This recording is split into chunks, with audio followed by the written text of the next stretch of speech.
Hi dear students, मैं आपकी दोस्त आपकी host Shivani Agarwal Gateway Classes के इस सेशन में आप सभी का स्वागत करती हूँ। आज के सेशन में हम लाए हैं सॉफ्ट स्किल का यूनिट 4 का वन शॉट वीडियो। और आइए आगे बढ़ने से पहले सिलेबस पर एक नज़र डाल लेते हैं। उसके साथ साथ ये डिस्कस करेंगे कि कौन सा टॉपिक 2024 के एग्जामिनेशन के लिए बहुत ज़्यादा इंपॉर्टेंट है।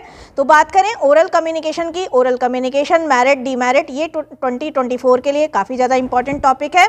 इसके बाद अगर हम बात करें तो नॉन वर्बल कम्युनिकेशन भी जो है बी सेक्शन में पूछा जा सकता है। उसके अलावा मुझे जो सबसे ज़्यादा इंपॉर्टेंट लग रहा है वो ये वाला part, presentation strategies, planning, preparation, organisation, ये बहुत ज़्यादा इंपॉर्टेंट है। इसे बिल्कुल भी इग्नोर मत करिएगा। ये जो है 7 मार्क्स में लॉन्ग क्वेश्चन में आएगा, तो इसे सबसे पहले तैयार कर लीजिएगा, ओरल कम्युनिकेशन। उसके बाद जो थर्ड पर लग रहा है वो है public speaking, confidence, clarity, fluency का क्या रोल है पब्लिक स्पीकिंग में, इंडिविजुअल स्पीकिंग में एलिमेंट्स क्या होते हैं। तो ये जो पब्लिक स्पीकिंग का टॉपिक है ये भी वेरी इंपॉर्टेंट में काउंट होगा। इसके बाद हम बात करते हैं काइनेसिक्स, ये भी अच्छा टॉपिक है। और प्रॉक्सिमिक्स, क्रोनोमिक्स, प्रॉक्सिमिक्स में से जो प्रॉक्सिमिक्स वाला टॉपिक है ये भी बहुत ज़्यादा इंपॉर्टेंट है, तो इसको भी आप तैयार कर लीजिएगा। तो इस तरह से ये हमारा सिलेबस है। आइए आगे बढ़ते हैं और पहला टॉपिक है हमारा ओरल कम्युनिकेशन। देखिए ये जो टॉपिक है ये 2 मार्क्स में तो आ ही सकता है और 7 मार्क्स की पॉइंट ऑफ व्यू से भी काफ़ी अच्छा है। कुछ नहीं है, ओरल कम्युनिकेशन में क्या है, जब हम इंटरेक्शन या कम्युनिकेशन करते हैं या तो फेस टू फेस करते हैं या eight the either end of telephone. And का मतलब यहाँ पर सिरा है, तो टेलीफोन के दूसरे सिरे पर या तो हम बातचीत करते हैं या फिर फेस टू फेस बात करते हैं। जब सेंडर, कहने का मतलब ये है जब सेंडर और रिसीवर दोनों एक दूसरे के सामने होते हैं, in front of one another, तो इसको ओरल कम्युनिकेशन कहा जाता है, समझा जाता है। ओरल कम्युनिकेशन की अगर बात करें तो ओरल कम्युनिकेशन में कम्युनिकेशन कहाँ से होता है, माउथ के थ्रू होता है या वॉइस के थ्रू होता है। तो देखिए 3-4 कीवर्ड हैं, face to face, at the either end of telephone, mouth या वॉइस के थ्रू जब होता है तो वो ओरल कम्युनिकेशन होता है। It includes individuals interacting with one another, be it direct conversation और टेलीफोनिक कन्वर्सेशन। इसमें क्या होता है ओरल कम्युनिकेशन में, इंडिविजुअल्स जो हैं वो एक दूसरे से इंटरैक्ट करते हैं, फिर चाहे वो डायरेक्ट कन्वर्सेशन करें, यानी डायरेक्ट कन्वर्सेशन का मतलब फेस टू फेस कन्वर्सेशन करें, या फिर वो टेलीफोनिकली कन्वर्सेशन करें, दोनों ही आते हैं। तो फिर से देख लीजिए क्या है, जब हम फेस टू फेस करते हैं इंटरेक्शन, या eight the either end of telephone यानी टेलीफोनिक कन्वर्सेशन करते हैं, या फिर जब हम माउथ और वॉइस के थ्रू कम्युनिकेशन करते हैं तो उसे ओरल कम्युनिकेशन कहते हैं। एग्जाम्पल्स को आप इस तरह से चार्ट बनाकर लिखिएगा, इस तरह से भी चार्ट आप बना सकते हैं। देखिए स्पीच अच्छा एग्जाम्पल है, डिबेट है, प्रेजेंटेशन है, डायलॉग है, इंटरव्यू भी एक बहुत अच्छा एग्जाम्पल है ओरल कम्युनिकेशन का, ग्रुप डिस्कशन है, ये भी बहुत अच्छा है। और आजकल तो पॉडकास्ट होने लगे हैं, तो ये एक नया एग्जाम्पल है जो हमने यहाँ ऐड ऑन करा है। इसके अलावा अगर आपको भी लगता है कि कुछ और भी अच्छे एग्जाम्पल्स हैं तो अपने एग्जाम्पल कमेंट बॉक्स में कमेंट करिएगा, जिससे सभी लोगों को एडवांटेज हो सके। अब आता है कि एडवांटेज या मेरिट्स क्या हैं ओरल कम्युनिकेशन की। तो देखिए ओरल कम्युनिकेशन में क्या होता है, क्योंकि सेंडर और रिसीवर एक दूसरे के सामने होते हैं, इसलिए इसमें हाई लेवल ऑफ अंडरस्टैंडिंग होती है, ट्रांसपेरेंसी मेंटेन होती है। ट्रांसपेरेंसी का मतलब है पारदर्शिता, पारदर्शिता का मतलब ये हुआ कि कोई भी कन्फ्यूज़न नहीं होता, नो कन्फ्यूज़न, नो डलीमा, कोई भी डलीमा नहीं होता, कोई भी जो है मिसअंडरस्टैंडिंग क्रिएट नहीं होती। तो high level of understanding maintain होता है और good level of transparency maintain होती है ओरल कम्युनिकेशन में, क्योंकि ये इंटरपर्सनल है, क्योंकि ये आपस में एक दूसरे के साथ किया जाता है। अगर दूसरा पॉइंट देखें तो इसमें 2 ही कीवर्ड आपको याद रखने हैं, अंडरस्टैंडिंग और ट्रांसपेरेंसी, नो कन्फ्यूज़न, है ना, ये आप लिख लीजिएगा। There is flexibility in oral communication. Flexibility का मतलब है लचीलापन, यानी आराम से हम इसको चेंज कर सकते हैं, मैनिपुलेट कर सकते हैं। क्योंकि फ्लैक्सीबिलिटी होती है इसलिए क्या होता है, it helps in the changes of decisions taken previously as per the changing needs and desires, demands and circumstances. क्योंकि इसमें हाई लेवल की फ्लैक्सीबिलिटी होती है, और फ्लैक्सीबिलिटी होने से क्या होता है कि हम चेंजेस बना सकते हैं। तो कई बार क्या होता है कि हम पहले से कुछ सोच कर आए हैं, अपने ओपिनियन फॉर्म करके आए हैं, लेकिन हमारी ऑडियंस की जो है नीड्स चेंज हो गई, उनकी डिमांड चेंज हो गई, उनकी सर्कमस्टेंसेस हमारी जो है वो चेंज हो गई। तो हम बदलती हुई परिस्थितियों, बदलती हुई डिमांड, बदलती हुई नीड के अनुसार अपने डिसीजंस में भी चेंजेस ला सकते हैं। अगर देखिए, अगर आप जो है मान लीजिए आपने कोई कंटेंट तैयार करा किसी भी क्लास को पढ़ाने के लिए, तो आपने कंटेंट तैयार करके आप क्लास में आए, लेकिन आपको मीनवाइल समझ में आया कि ये वो जो मैं पढ़ा रहा हूँ या जो मैं पढ़ा रही हूँ वो मेरे बच्चों को समझ में नहीं आ पा रहा है, तो फिर आप क्या करेंगे? अगर आप ओरल करके आएँ तो आप इमीडिएटली चेंज कर लेंगे, लेकिन सोचिए अगर वही चीज़ आप रिटन में करके लाएँ तो इट विल टेक टाइम ना, कि चेंज करने में आपको टाइम लगेगा। ओरल तो आप फटाफट चेंज कर सकते हैं। तो फ्लेक्सिबिलिटी होने के कारण we can make changes immediately, है ना, ऐसे लिख सकते हैं, we can make changes immediately, promptly. अगला आता है instant feedback is possible in case of oral communication. Oral communication के केस में इंस्टेंट फीडबैक यानी कि इमीडिएट फीडबैक पॉसिबल है। अगर आपको समझ में नहीं आया है कुछ, तो क्योंकि सेंडर सामने है तो आप इमीडिएटली अपना क्वेश्चन अराइज कर सकते हैं और इमीडिएटली सेंडर को पता लग जाता है कि उसने जो भी कन्वे करा, जो भी भेजा, जो भी डिलीवर करा, उसका फीडबैक क्या रहा। Oral communication is not only time saving but it also saves much of our time, much of our money and energy. Oral communication में एक फ़ायदा ये भी है कि ये टाइम सेविंग है, ये बहुत सारा मनी, बहुत सारा पैसा और बहुत सारी एनर्जी को भी बचाता है। अब क्या है? Oral communication is the best in case of conflict resolution. Conflict resolution का मतलब है जो मतभेदों का जो रिजोल्यूशन करना है, मतभेदों का जो मतलब उनको सुलटाना है, उनको सुलझाना है, मतभेदों को सुलझाने के लिए ये बहुत ही प्रॉपर मीडियम है।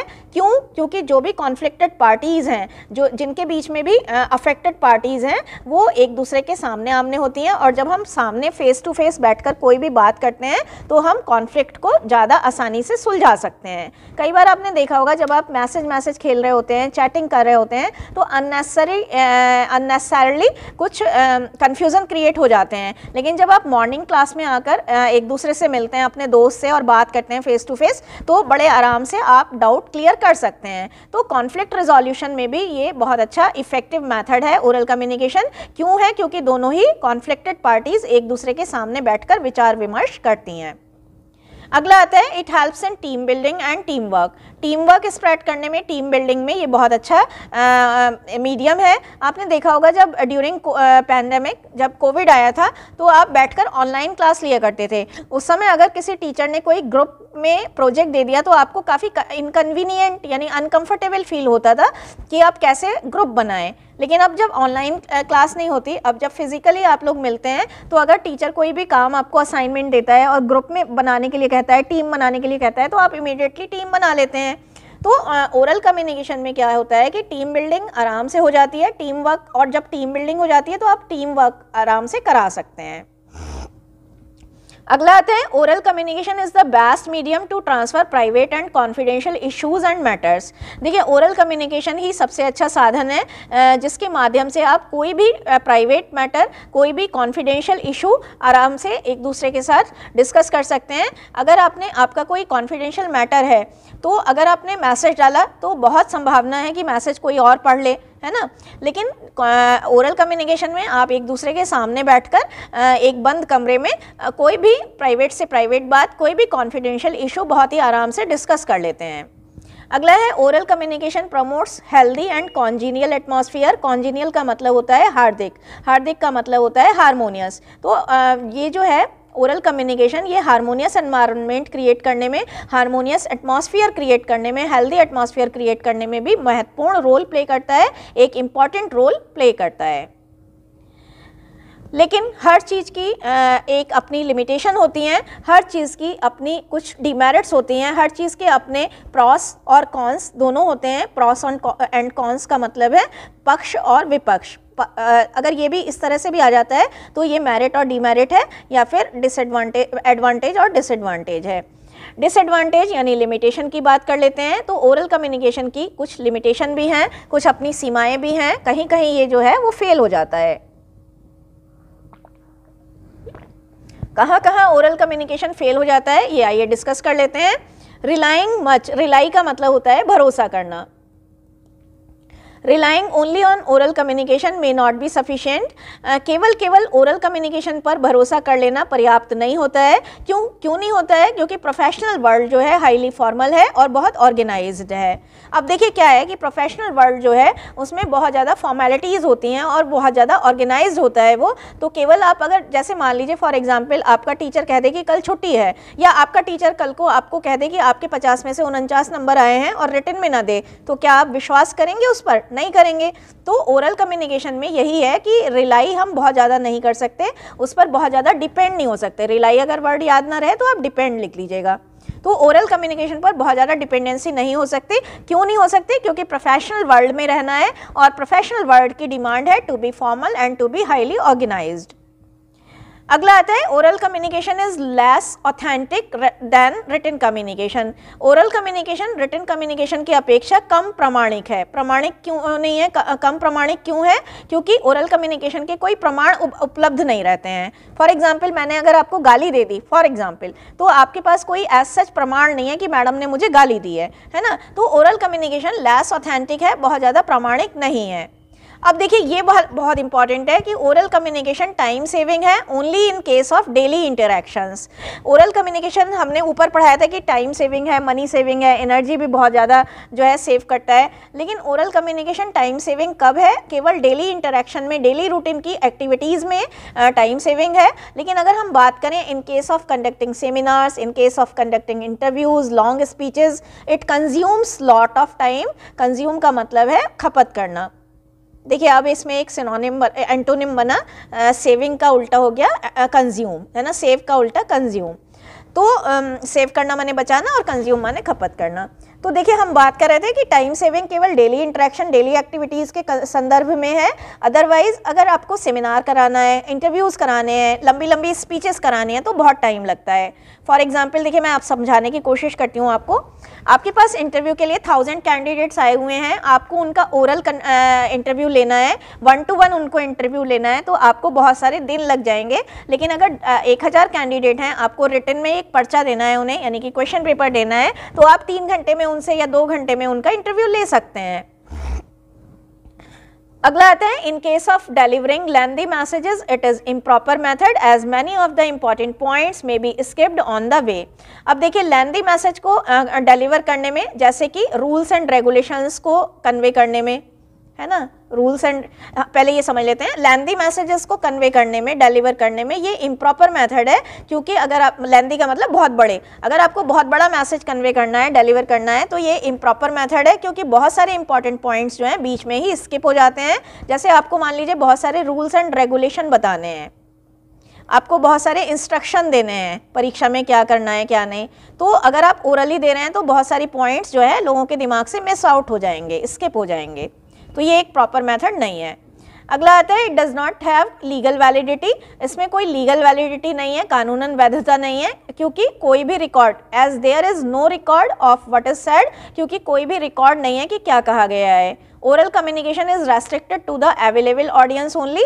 ओरल कम्युनिकेशन जो है केवल अवेलेबल ऑडियंस जो है उन तक ही सीमित रहता है, उन तक ही रेस्ट्रिक्टेड रहता है। जो अवेलेबल नहीं है वो उससे समझ लीजिए उसका लाभ नहीं ले सकता। लेकिन रिटन कम्युनिकेशन में अगर आपने कोई बुक लिख दी तो कितने भी लोग उसे पढ़ सकते हैं। तो ये हमारा कुछ ओरल कम्युनिकेशन का एडवांटेज डिसएडवांटेज था। अब आता है पैरालिंग्विस्टिक। देखिए पैरालिंग्विस्टिक मुझे ऐसा लग रहा है कि इसमें जो बहुत सारे एलिमेंट हैं, रेट है, पिच है, इंटोनेशन है, ये अलग अलग आएंगे और 2 मार्क्स में आएंगे। तो और ये वाला पैरालिंग्विस्टिक जो है ये भी 2 मार्क्स के लिए काफ़ी ज़्यादा इंपॉर्टेंट है, तो आप याद कर लीजिए। पैरालिंग्विस्टिक जो वर्ड है, अगर हम उस वर्ड की बात करें तो that comes from the combination of 2 words. ये 2 वर्ड्स के कॉम्बिनेशन से आया है, पैरा एंड लिंग्विस्टिक। पैरा और लिंग्विस्टिक। पैरा का मतलब है बिसाइड्स और लिंग्विस्टिक का मतलब है लैंग्वेज, है ना। तो लैंग्वेज से अलग हट करके, बिसाइड्स का मतलब अतिरिक्त, लैंग्वेज से अलग हट करके जो भी चीज़ें हैं वो पैरालिंग्विस्टिक हैं। रिचार्ड ने ये बोला था कि paralinguistic involves study of verbal and non verbal messages और स्पीच। पैरालिंग्विस्टिक में क्या आता है, वर्बल और नॉन वर्बल मैसेज या वर्बल और नॉन वर्बल स्पीच आती है। पैरालिंग्विस्टिक में क्या क्या आता है, अब ये से आप बॉक्स में लिख दीजिएगा ताकि अच्छे से उसको ऑटोमेटिकली रीड हो जाए। पैरालिंग्विस्टिक में क्या आता है, रेट आता है। इसके एलिमेंट क्या हैं, ये एलिमेंट हैं इसके, और इस तरह से चार्ट बना दीजिएगा। Rate, pitch, intonation, volume, fluency और पेस, एक एक करके इनको डिस्कस करेंगे हम अभी।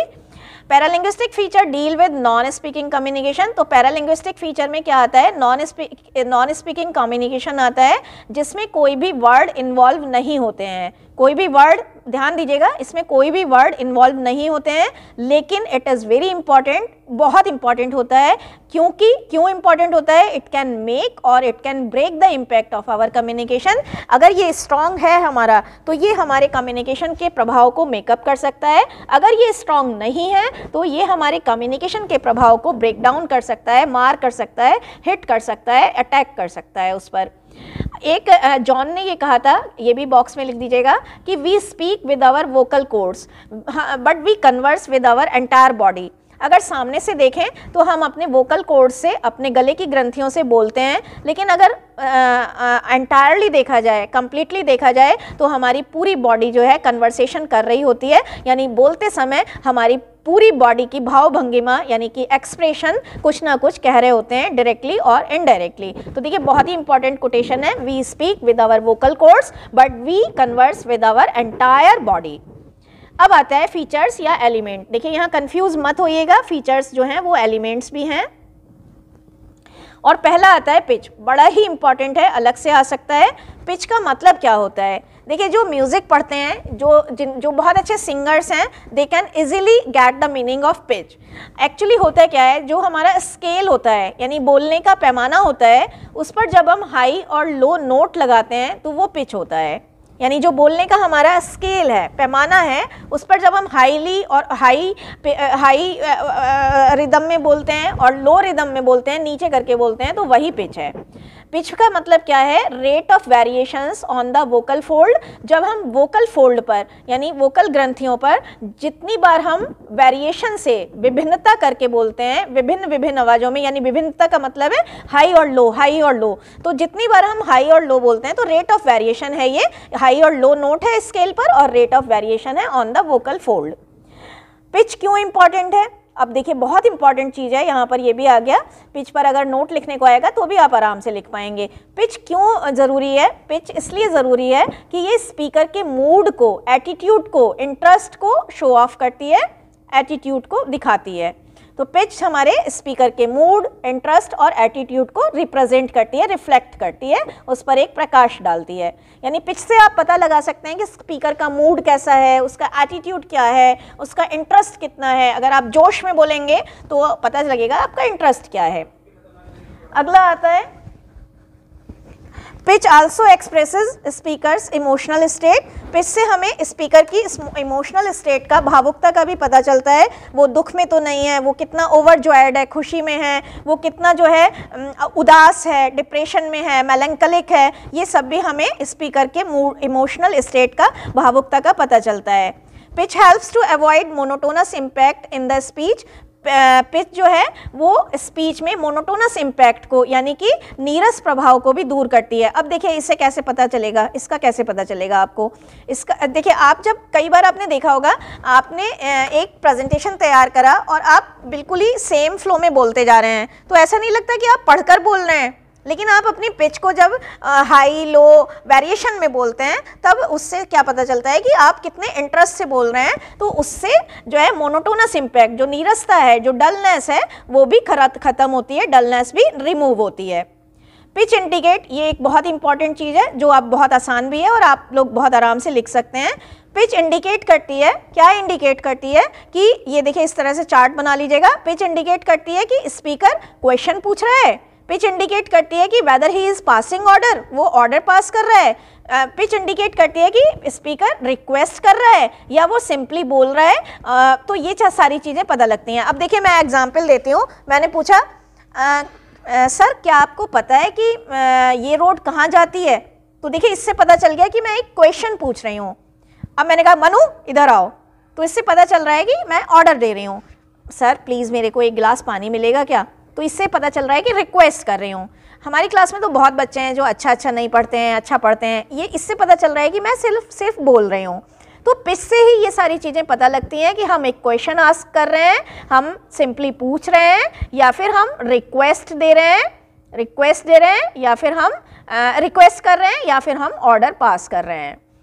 हाई पिच का पर्सन जो है वो कैसा लगता है? जब हम हाई पिच हमारी होती है जनरली तो बहुत ही अनप्लीजेंट लगता है, यानी बहुत ही अनकंफर्टेबल, इनकन्वीनियंट लगता है। ये लगता है कि पर्सन इरिटेटेड है, चिढ़ा हुआ है, ये पता लगता है कि ये बहुत ही इल मैनर्ड है, और कई बार ये चाइल्डिश यानी बचकाना भी लगता है, आर्टिफिशियल लगता है कि बन कर बोल रहा है।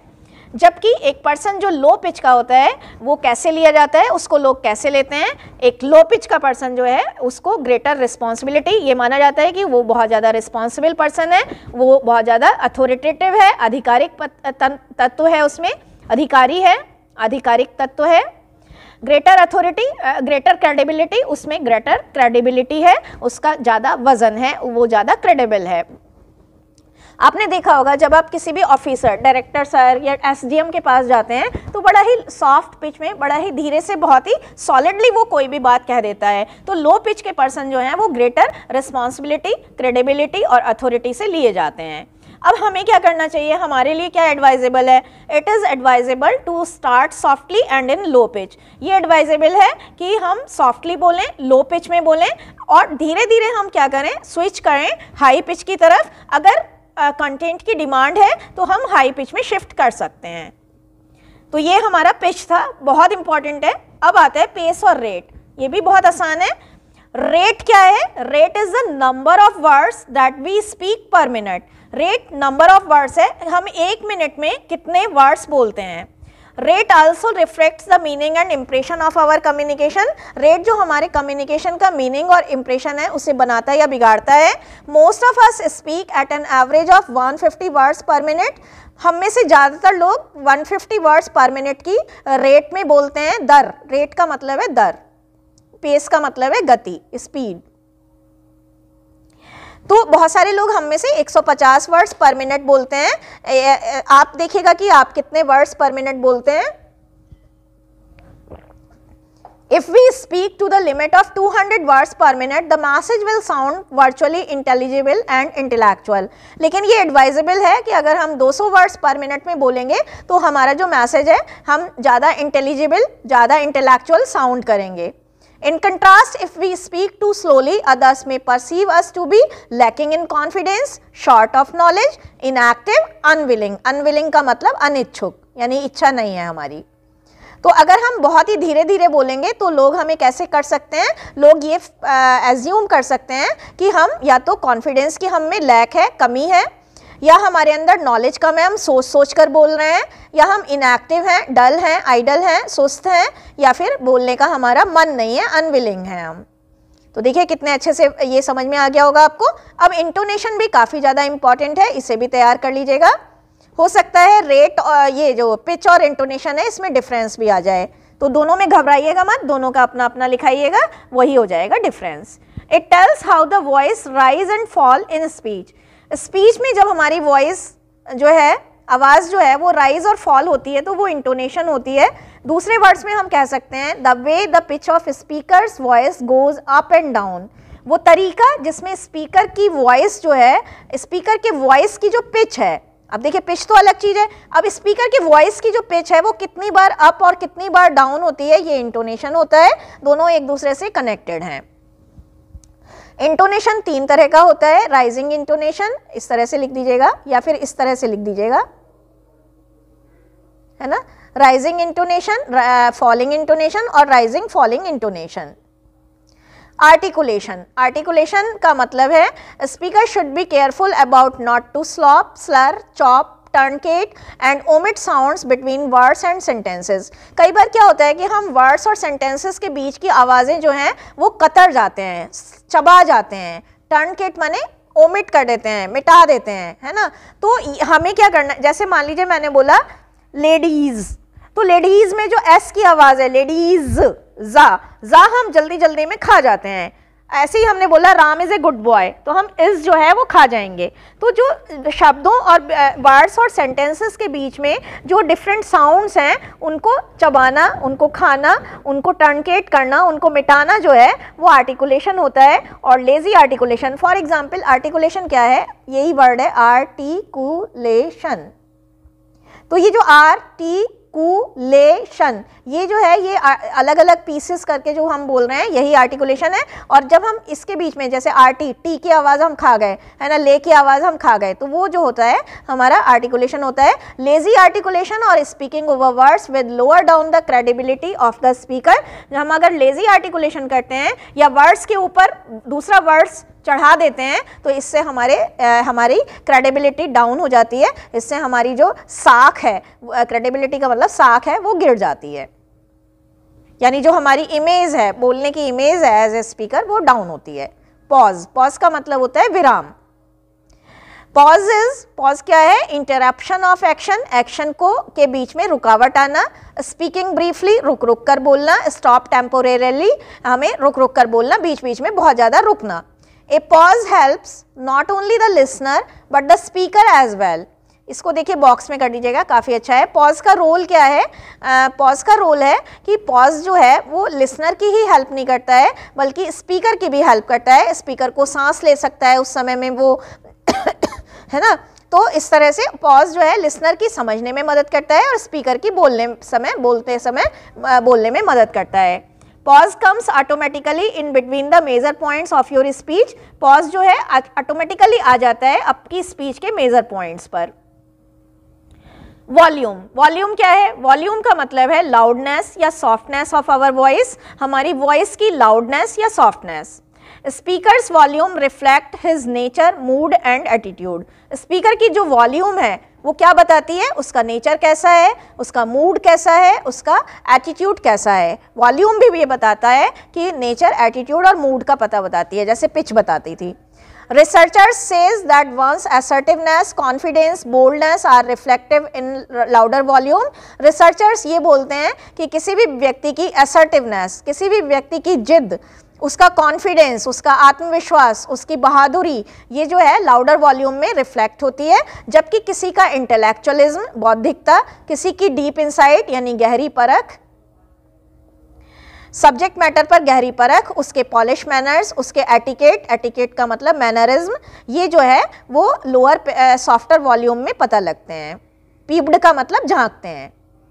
तो हमारे मैनरिज्म, हमारे पॉलिश मैनर्स, हमारे डीप इंसाइट, हमारी सब्जेक्ट मैटर पर इंटेलेक्चुअलिज्म, ये हमारी सॉफ्ट वॉल्यूम में झांकती है। जबकि लाउडर वॉल्यूम से हमारा कॉन्फिडेंस लेवल, बोल्डनेस और असर्टिवनेस पता चलती है। हमें करना क्या चाहिए, ये भी बॉक्स में लिखिएगा। We should use moderate volume, हमें मॉडरेट वॉल्यूम का यूज़ करना चाहिए, ना तो बहुत ज़्यादा हाई ना तो बहुत ज़्यादा लो।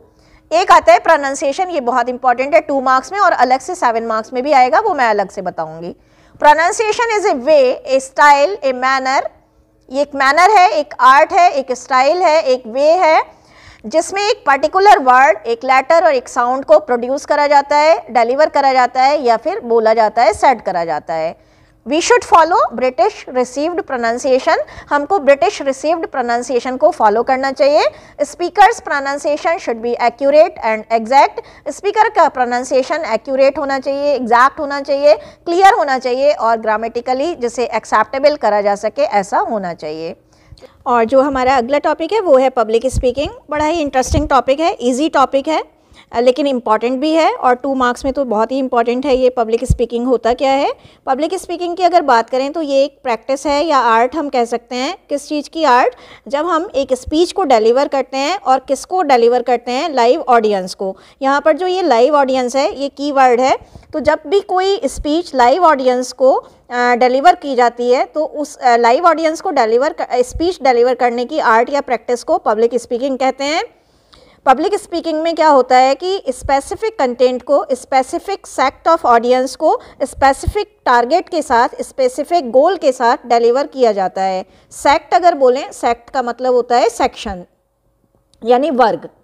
तो जब कोई specific content specific section of audience को, स्पेसिफिक सेक्ट ऑफ ऑडियंस को किसी स्पेसिफिक गोल के साथ, टारगेट के साथ, किसी स्पेसिफिक रीज़न के साथ डिलीवर किया जाता है तो वो पब्लिक स्पीकिंग होता है।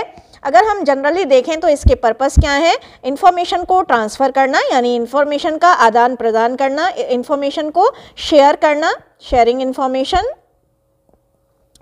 एंड दूसरा इसका पर्पस हो सकता है motivating people to take a particular action, एक पर्टिकुलर एक्शन लेने के लिए लोगों को मोटिवेट करना। इसके अलावा इन दोनों पर्पस, ये तो जनरल पर्पस है कि इंफॉर्मेशन को शेयर करना, ट्रांसफ़र करना और लोगों को मोटिवेट और इंस्पायर करना। इनके अलावा कुछ मैनीफोल्ड पर्पसेस हैं। मैनीफोल्ड का मतलब कई प्रकार के पर्पसेस हैं। जैसे अगर हम बात करें तो इंफॉर्मेशन देना, इंस्ट्रक्शन यानी निर्देश देना, निर्देश का मतलब है what to do, what not to do, how to do, persuade करना लोगों को, कन्विंस करना उनको, यानी कि उनको मतलब इस तरह से कन्विंस करना, उन पर इस तरह से जोर डालना कि वो कोई भी काम उनसे हम करा सकें। लोगों को टीच करना, ट्रेन करना, एजुकेट करना, लोगों को अपस्किल करना, अपग्रेड करना और अपडेट करना, ये भी इसका पर्पस है। कभी कभी पब्लिक स्पीकिंग का पर्पस एंटरटेनमेंट और अम्यूज़मेंट भी हो सकता है, यानी मनोरंजन करना। For example Kapil Sharma show है ना, stand up comedy etcetera etcetera. तो इस तरह से ये इसके बहुत सारे पर्पस हैं। आप इस तरह से चार्ट बनाकर एक एक पर्पस को लिख सकते हैं। जैसे ये वाली लाइन के जो पर्पस हैं वो एक कैटेगरी के हैं, इन्फॉर्म, इंस्ट्रक्ट, परसुएट, कन्विंस। और इसके बाद आप फिर इस तरह से लिख सकते हैं टीच, ट्रेन, एजुकेट एंड फिर अपस्किल, अपग्रेड एंड अपडेट। इस तरह से लिख सकते हैं आप, इस तरह से भी लिख सकते हैं, है ना। अब आता है एलिमेंट्स ऑफ पब्लिक स्पीकिंग। अगर हम बोलें कि एलिमेंट्स क्या हैं पब्लिक स्पीकिंग के, तो 4 एलिमेंट हैं। हु का मतलब स्पीकर कौन है, यानी आप कौन हैं, आपको अपने बारे में देखना होगा। फिर टू होम, यानी हमें किसको स्पीच डिलीवर करनी है, किसको कौन हमारी ऑडियंस है। ऑडियंस के बारे में जब हम बात करते हैं तो हमें बहुत सारी चीज़ें देखनी होती हैं, जैसे उनकी एज क्या है, उनका जेंडर क्या है, उनका बैकग्राउंड क्या है, वो किस बैकग्राउंड से आते हैं, रूरल बैकग्राउंड से आते हैं, कारपोरेट बैकग्राउंड से आते हैं, उनका कल्चर क्या है, उनकी बैकग्राउंड नॉलेज क्या है, लैंग्वेजेस उनको कौन कौन सी पता है, किस लैंग्वेज में वो कंफर्टेबल और कन्वीनियंट है। इसके अलावा उनकी लाइकिंग आती है, डिसलाइकिंग आती है, क्या उनकी लाइकिंग है, क्या उनकी डिसलाइकिंग है, क्या उनकी जो है नीड्स हैं, क्या उनकी प्रायोरिटीज़ हैं, क्या उनकी एक्सपेक्टेशंस हैं। ये सारी चीज़ें उसमें आती हैं, नीड्स, एक्सपेक्टेशंस, प्रायोरिटीज़, है ना, ये सारी चीज़ें आती हैं। अब आता है विद व्हाट इफ़ेक्ट, यानी जो हम पब्लिक स्पीकिंग कर रहे हैं उसका हम क्या चाहते हैं कि क्या इफ़ेक्ट हो, उसका आउटकम क्या निकले, नतीजा क्या निकले, निष्कर्ष क्या निकले, कंक्लूज़न क्या निकले, कंक्लूज़न या रिजल्ट क्या निकले, है ना, रिजल्ट। तो इसमें हमें देखना होगा कि हमारा मिशन क्या है, गोल क्या है, टारगेट क्या है और एक्सपेक्टेड आउटकम क्या है, हम क्या आउटकम एक्सपेक्ट कर रहे हैं। अब आता है यूजिंग व्हाट मीडियम, जो भी हम पब्लिक स्पीकिंग करने जा रहे हैं उसको हम कौन कौन से मीडियम का यूज़ करके देंगे। जैसे प्रोजेक्टर और स्लाइड का यूज़ करेंगे, ब्लैक बोर्ड, वाइट बोर्ड का यूज़ करेंगे, है ना या फिर हम अपने पब्लिक स्पीकिंग को करते समय charts, maps, diagrams, tables, pictures और इस तरह की क्या प्रॉपर्टीज़ का हम यूज़ करेंगे, ये भी हमें ध्यान में देना है और उसी अकॉर्डिंग अपनी चीज़ों को अरेंज करना है सिस्टमेटिकली। अब आता है पिलर्स ऑफ पब्लिक स्पीकिंग, यानी पब्लिक स्पीकिंग के पिलर्स क्या क्या होते हैं। तो बात करें तो 3 पिलर्स हैं, वर्बलाइज, वोकलाइज और विजुअलाइज। वर्बलाइज का मतलब है वर्बल से आया है, यानी ओरल। वर्बल का, जब हम वर्बलाइज की बात करते हैं तो बात आती है कि हम क्या बोलना चाहते हैं, व्हाट यू स्पीक, यानी हमारा कंटेंट क्या है। और जब हम कंटेंट की बात करते हैं तो साफ सी बात आती है कि सिलेक्शन ऑफ वर्ड्स, हम जिन वर्ड्स का सिलेक्शन करने जा रहे हैं वो वर्ड्स एप्रोप्रिएट होने चाहिए, एप्रोप्रिएट होने चाहिए। और क्या होने चाहिए, सिंपल वर्ड्स का प्रयोग हमें करना है, प्लेन वर्ड्स का, लेकिन सिंपल और प्लेन होने के बावजूद वो इफ़ेक्टिव हो, इम्प्रेसिव हो। तो सिलेक्शन ऑफ वर्ड्स देखना है और हमें ये देखना है कि स्पीकर क्या बोलने जा रहा है, यानी उसका कंटेंट क्या है। अगला आता है टू वोकलाइज। वोकलाइज का मतलब वोकल, वोकल से मतलब होता है किस तरह से हम बोलते हैं, डिलीवरी कैसे करते हैं। और देखिए कितना भी कंटेंट अच्छा क्यों ना हो, जब तक उस अच्छे कंटेंट को अच्छी तरह से डिलीवर नहीं किया जाएगा तब तक हमारी पब्लिक स्पीकिंग अच्छी हो ही नहीं सकती। तो अपने अच्छे कंटेंट को अच्छी तरह से डिलीवर करने के लिए हमें वोकल एलिमेंट्स पर भी ध्यान देना चाहिए। तो वोकल एलिमेंट्स पर जब ध्यान देने की बात आती है तो बात आती है हाउ यू डिलीवर वर्ड्स। आप कंटेंट को, आप अपने वर्ड्स को, आप अपने कंटेंट को कैसे डिलीवर कर रहे हैं, हाउ यू डिलीवर।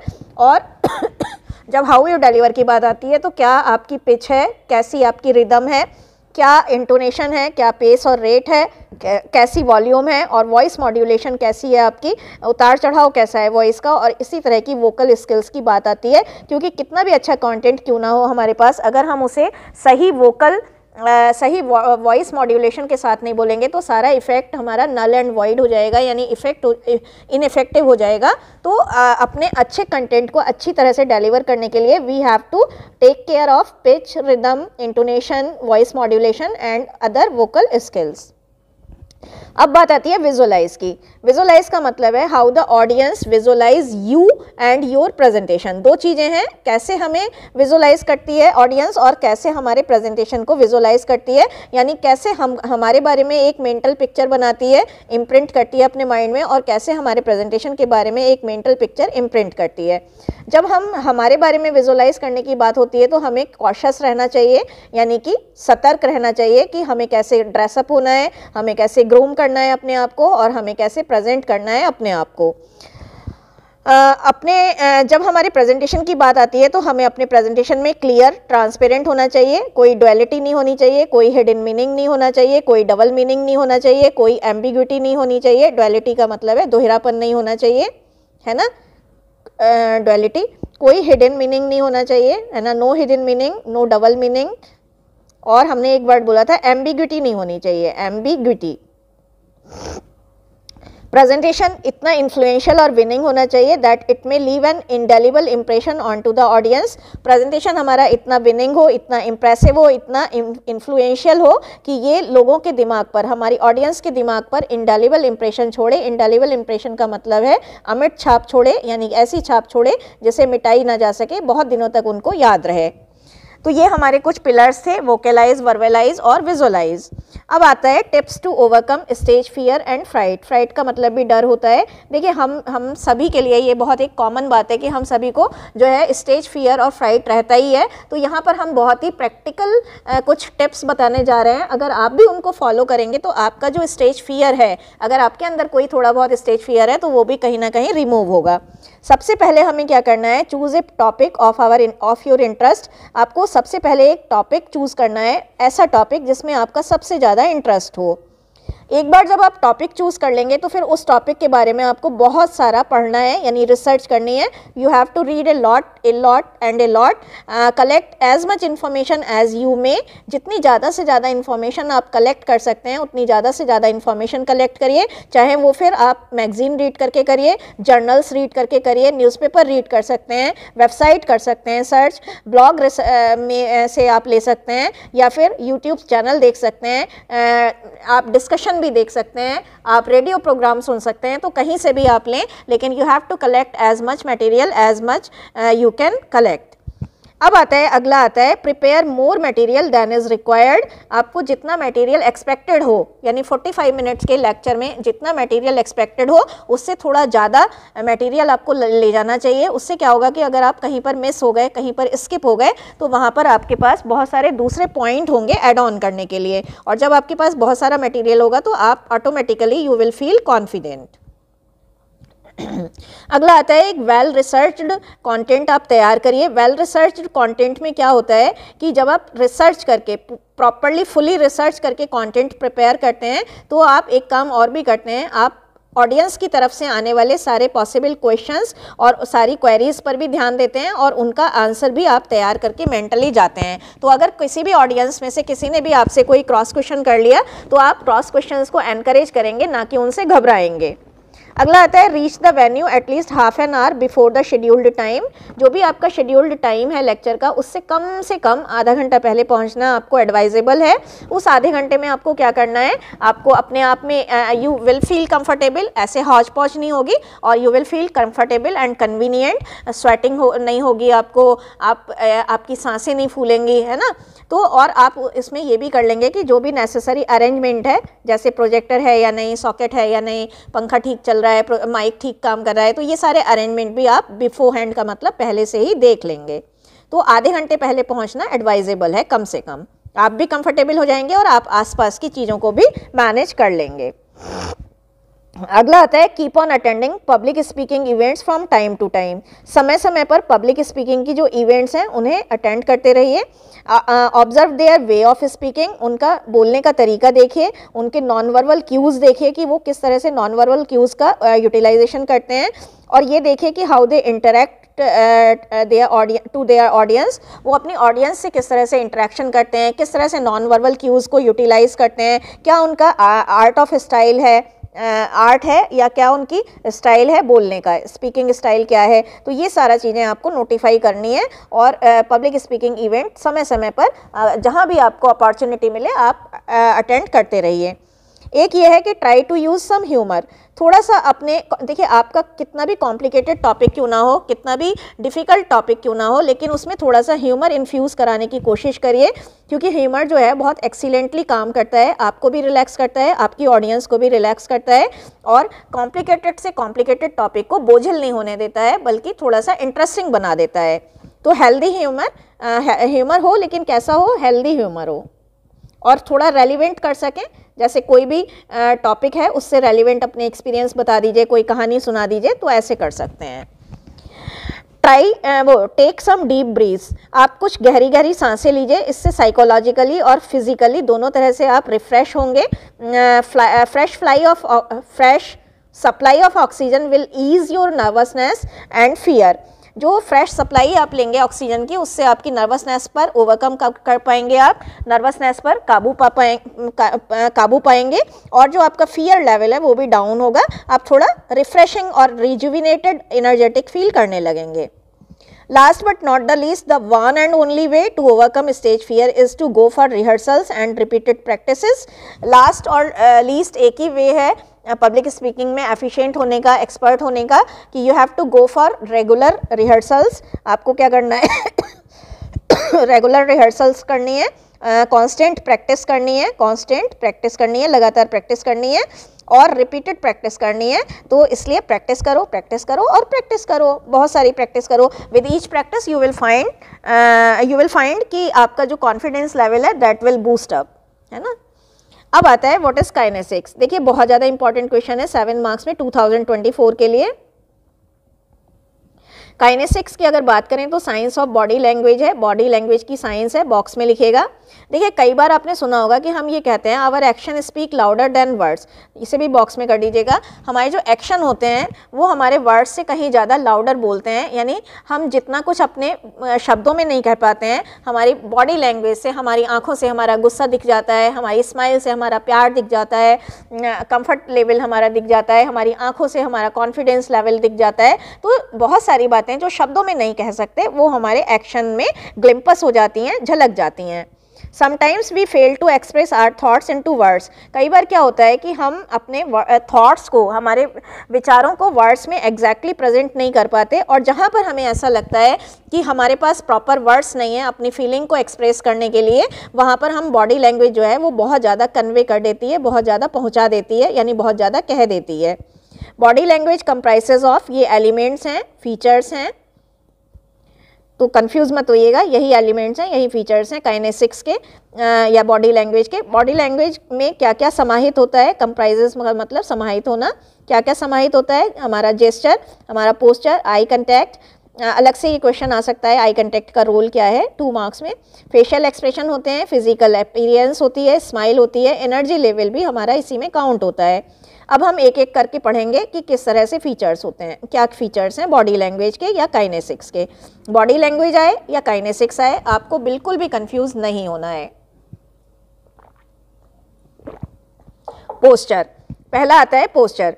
पोस्चर हमारा जो है हमारी पर्सनालिटी को डिसाइड करने में, हमारी पर्सनालिटी को रिफ्लेक्ट करने में एक बहुत बड़ा रोल, एक प्रोमिनेंट रोल प्ले करता है। पोस्चर में आता क्या क्या है? How to sit, stand and move on, कैसे हमें खड़े होना है, कैसे बैठना है, कैसे हमें आगे बढ़ना है, ये सारा कुछ हमारा पोस्चर में आता है। How to take position on dais and podium, podium और डायस पर कैसे पोजीशन लेनी है। How to move into the room, room में कैसे घूमना है, जब ऑडियंस बैठ जाए तो ऑडियंस के बीच में कैसे मूव ऑन करना है। How to take entry in the lecture theatre, lecture theatre में एंट्री कैसे करनी है, ये भी बहुत इंपॉर्टेंट होता है, ये भी हमारे पोस्चर में आता है। And how to appear before others, दूसरों के सामने कैसा दिखाई देना है, ये भी हमारा उसी में आता है। How to make ourselves accessible to others, कैसे हमें दूसरों तक पहुंचना है, दूसरों तक अपने आप को पहुंचाना है, ये भी बहुत इंपॉर्टेंट होता है। ये सारी चीज़ें काय में आती हैं, किस में आती हैं? पोस्चर में आती हैं।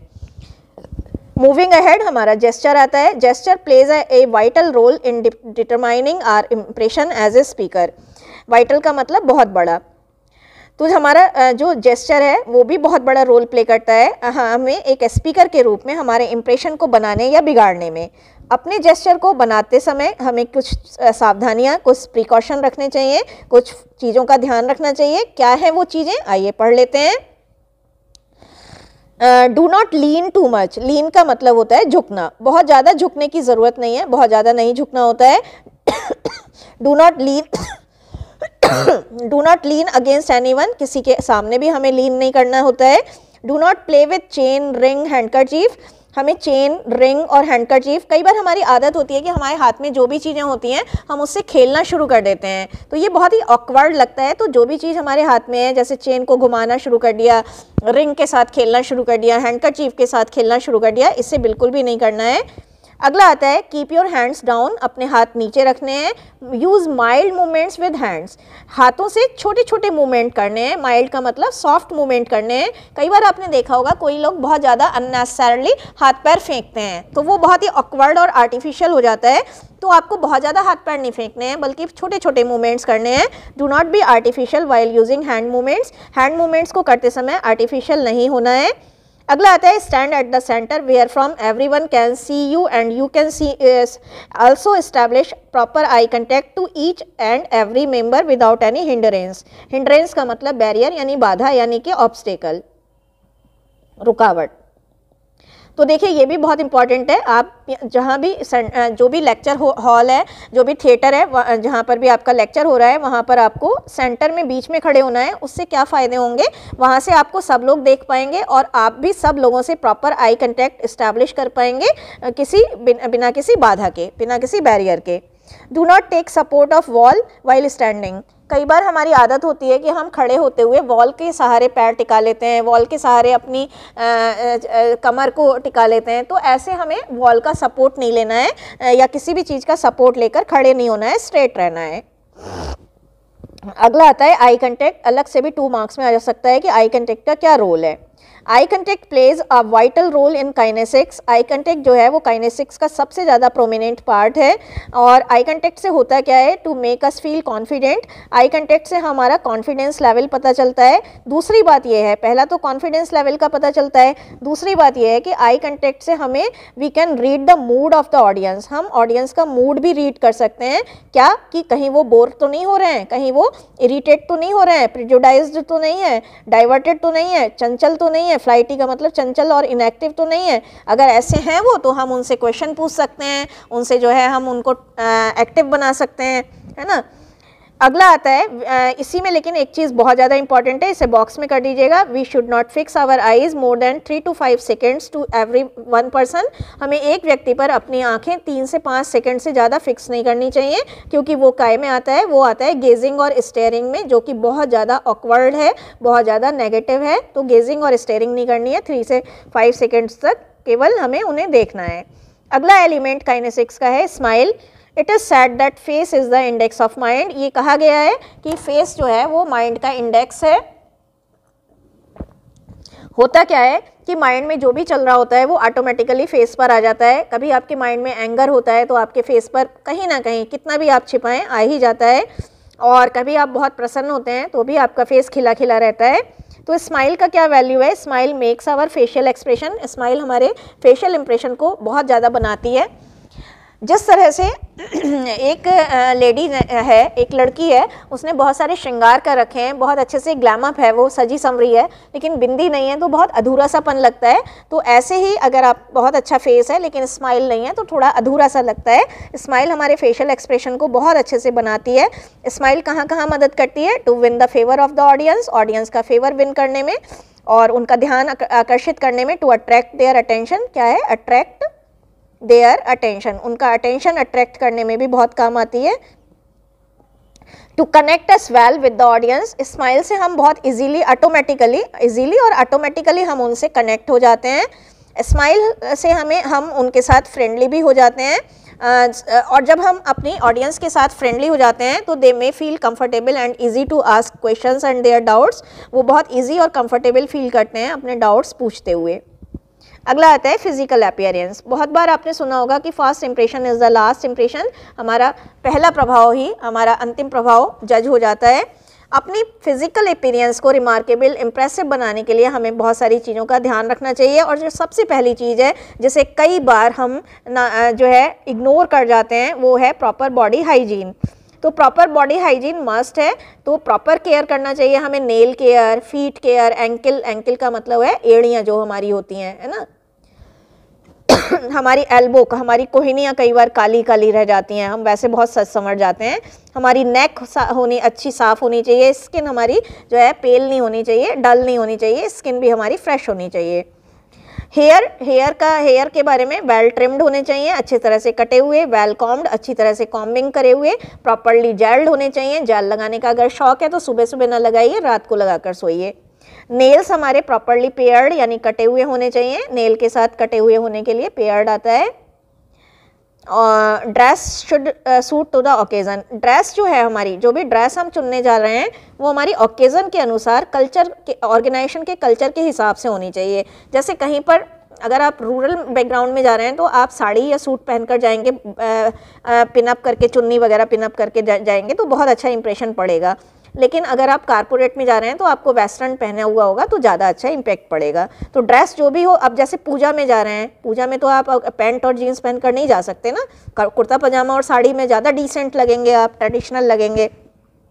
तो ड्रेस जो भी चुने वो ओकेज़न के अनुरूप हो, ऑर्गेनाइजेशन के कल्चर के अनुरूप हो और प्रॉपर्ली आयरन्ड हो और वेल क्रीज्ड हो। लेकिन लड़कियों की ड्रेस जो हो वो क्रीज नहीं होनी चाहिए उसमें। अब आती है फुटवेयर। कई बार हम फुटवेयर को इग्नोर कर देते हैं, लेकिन फुटवेयर जो भी हम सेलेक्ट करें वो कोजी हो, कोजी का मतलब आरामदायक हो, चलने में आराम मिले और प्रोफेशनल भी हो। हाई हील्स ना हो, गॉडी फुटवेयर ना हो, गॉडी का मतलब बहुत ज़्यादा भड़कीले फुटवेयर ना हो, ये हमारे इंप्रेशन को कहीं ना कहीं ख़राब करते हैं। जो ज्वेलरी या एक्सेसरीज़ हमने पहनी हुई हो वो ज़्यादा गॉडी ना हो, ज्वेलरी और एक्सेसरीज़। हैवी मेकअप नहीं करना है, लाइट मेकअप होना चाहिए। इसी के साथ साथ जो आप भी डिओडोरेंट इस्तेमाल कर रहे हैं तो वो जो डिओज़ हैं और जो परफ्यूम्स हैं वो भी बहुत ही सॉफ्ट और माइल्ड खुशबू के, सॉफ्ट और माइल्ड ऑडियोर के होने चाहिए, बहुत ज़्यादा तीखे ना हो, पॉइग्नेंट ना हो। हैंडबैग और कैरी बैग पर भी ध्यान रखना है, ये भी गॉडी नहीं होना चाहिए। Leather bag, leather briefcase black या ब्राउन कलर का वो प्रेफरेबल है। एक neatly folded neat and clean handkerchief अपनी राइट पॉकेट में रखना, ये भी एडवाइजेबल है। आगे आता है how to use screen. Screen का कैसे यूज़ करना है, तो stand by the screen while pointing out. जब आप पॉइंट आउट कर रहे हो, कोई भी चीज़ दिखा रहे हो तो stand by the screen, screen के एक किनारे हटकर खड़े हो जाइए और एक लंबी रॉड ले लीजिए, उससे आपको पॉइंट आउट करना है। Stand away from it while describing और explaining about the points। जब आप उस पर लिखे हुए पॉइंट्स को डिस्क्राइब या एक्सप्लेन कर रहे हो तो स्क्रीन से अलग हटकर खड़े हो जाना है। अगला आता है हाउ टू लुक एनर्जेटिक। देखिए एनर्जी का बहुत बड़ा रोल है और अपनी एनर्जी कहाँ झलकनी चाहिए, कहाँ ग्लिम्पस होनी चाहिए, कहाँ रिफ्लेक्ट होनी चाहिए। आपकी एनर्जी आपकी आँखों से होनी चाहिए, आपकी वॉइस में होनी चाहिए और आपके मूवमेंट्स में होनी चाहिए। तो आपकी आँखें चमकीली हों, साफ़ हों, शाइन कर रही हों, वॉइस आपकी डायनामिक हो, लाउड ना हो, श्रिल ना हो, लेकिन अच्छी हो, डायनामिक हो। आपके मूवमेंट्स जो हैं वो भी मतलब इनएक्टिव ना फील कराएं आप। स्टैंड स्ट्रेट, थोड़ा तनकर खड़े रहें, डोंट लीन टू मच, बहुत ज़्यादा झुकने की ज़रूरत नहीं है। Do not cross your arms and legs, अपने आर्म्स और लेग्स को क्रॉस नहीं करना है, ये बहुत ही नेगेटिव जेस्चर होता है। ये जेस्चर, ये वाला पॉइंट आप जेस्चर में भी लिख सकते हैं। कहाँ लिख सकते हैं? जेस्चर में। अगला आता है relax. Relaxing speaker is more carefully listened to, इसे आप ये कर दीजिएगा। एक रिलैक्सिंग स्पीकर को ज़्यादा ध्यान से सुना जाता है। आपने अगर लेक्चर रूम में बहुत हड़बड़ी हरी एंड वरी में प्रवेश किया है, हरी एंड वरी में एंटर किया है, तो आपको देखते ही लोग हैज़र्ड हैं, आपका सामान गिरा जा रहा है, आप कहीं बहुत ज़्यादा मतलब आपके हाथों में बहुत सारी किताबें हैं, तो बहुत ही मतलब अनइम्प्रेसिव हो जाता है, ऑकवर्ड हो जाता है। तो रिलैक्सिंग स्पीकर को बहुत ज़्यादा ध्यान से सुना जाता है। Audience show more confidence in a speaker who is cool, काम, रिलैक्सिंग एंड कंफर्टेबल। ऑडियंस ऐसे स्पीकर में ज़्यादा कॉन्फिडेंस दिखाते हैं जो कूल है, काम है, रिलैक्सिंग है और कंफर्टेबल है। People will not focus if you are impatient और अनकम्फर्टेबल, अनऑर्गेनाइज्ड और स्कैटर्ड। स्कैटर्ड का मतलब बिखरे हुए। अगर आप बिखरे हुए हैं, इम्पेशेंट हैं, अधैर्य में हैं, अनकंफर्टेबल हैं, इनकन्वीनियंट हैं, अनऑर्गेनाइज्ड हैं, तो लोग कभी भी आप पर फोकस नहीं कर पाएंगे। तो ये हमारे कुछ एलिमेंट्स थे काइनेसिक्स के, जरूर तैयार करके जाइएगा। अगला आता है क्रोनोलॉजी। क्रोनोलॉजी का मतलब है टाइम मैनेजमेंट। देखिए आपने उसमें भी पढ़ा होगा पैराग्राफ राइटिंग के मेथड में, उसमें भी टाइम से ही रिलेटेड था। तो क्रोनोलॉजी का मतलब होता है टाइम मैनेजमेंट। टाइम मैनेजमेंट का मतलब क्या है? अब देखिए ये भी क्वेश्चन आ सकता है, व्हाट इज टाइम मैनेजमेंट। तो बहुत ध्यान से देखिएगा, बहुत ही इंपॉर्टेंट क्वेश्चन मुझे लग रहा है। टाइम मैनेजमेंट क्या है? एक प्रोसेस है जिसमें हम ऑर्गेनाइज करते हैं एंड प्लान करते हैं। कैसे? How to divide one's activities, project, task and responsibilities in the allotted time slot, setting down priorities. तो हम टाइम मैनेजमेंट में क्या है कि प्रायोरिटीज़ यानी प्राथमिकताओं के आधार पर हम जो हमारे पास जो अलॉटेड टाइम स्लॉट है, यानी कि जितना भी टाइम हमारे पास है, जो भी टाइम हमें अलॉट किया गया है, उसमें प्रायोरिटीज़ को देखते हुए हम एक्टिविटीज़ को डिवाइड करते हैं कि कौन सा काम पहले करना है, कौन सा काम सेकेंडरी लेवल पे करना है और कौन सा काम जो है प्राइमरी लेवल पर हमें करना है और कौन सा काम हम लास्ट में कर सकते हैं। अब आता है tips of time management. Time management is the key to success. Time management जो है वो सक्सेस की है। The more influentially we will manage our time, the more successful we will be. देखिए एक कड़वी सच्चाई ये है कि जितना सक्सेसफुली और इन्फ्लुएंशियली, इम्प्रेसिवली आप अपने टाइम के एक एक मोमेंट को मैनेज करोगे, उतना ही ज़्यादा सफलता के आप नज़दीक होगे, है ना। Here are some tips to manage time. Time को मैनेज करने की कुछ टिप्स हैं। सबसे पहले हमें क्या करना है, अपने एक दिन का एक गोल बनाना है। हर दिन का गोल बनाकर चलिए, रात में ही बना लीजिए। फिक्स योर प्रायोरिटीज़, अपनी प्रायोरिटीज़ को, अपनी प्राथमिकताओं को फिक्स कर लीजिए और फिर उसके बाद टारगेट को एक एक करके हिट करते चलिए, तोड़ते जाइए, ब्रेक बाय ब्रेक, मतलब one by one, step by step, एक एक करके टारगेट को अचीव करते जाइए। हिट का मतलब है अचीव करना। अगला आता है fix a deadline to complete various task. कोई दूसरा आपको डेडलाइन दे या ना दे, आप अपनी खुद की डेडलाइन बना लीजिए कि इतने समय में, समय सीमा, डेडलाइन का मतलब है आप अपनी टाइम लिमिट बना लीजिए कि मुझे इतनी डेडलाइन, इतने समय में ये काम पूरा करना है। Take a break between task, it would reenergised you. अब क्या होता है कि डिफरेंट टास्क करते हुए आप थोड़ा सा उसमें ब्रेक ले लीजिए। उस ब्रेक में आप पानी पी सकते हैं, चाय पी सकते हैं, गाना सुन सकते हैं, लेकिन मोबाइल मत देखना, क्योंकि मोबाइल देखने में मैंने फील करा है कि बहुत टाइम किल हो जाता है। तो एक छोटा छोटा सा ब्रेक ले लो, आप वॉक करके आ सकते हो और जब आप लौट कर आओगे तो आप री एनर्जाइज्ड हो जाओगे, रिजुविनेट हो जाओगे, आप डबल एनर्जी से काम करोगे।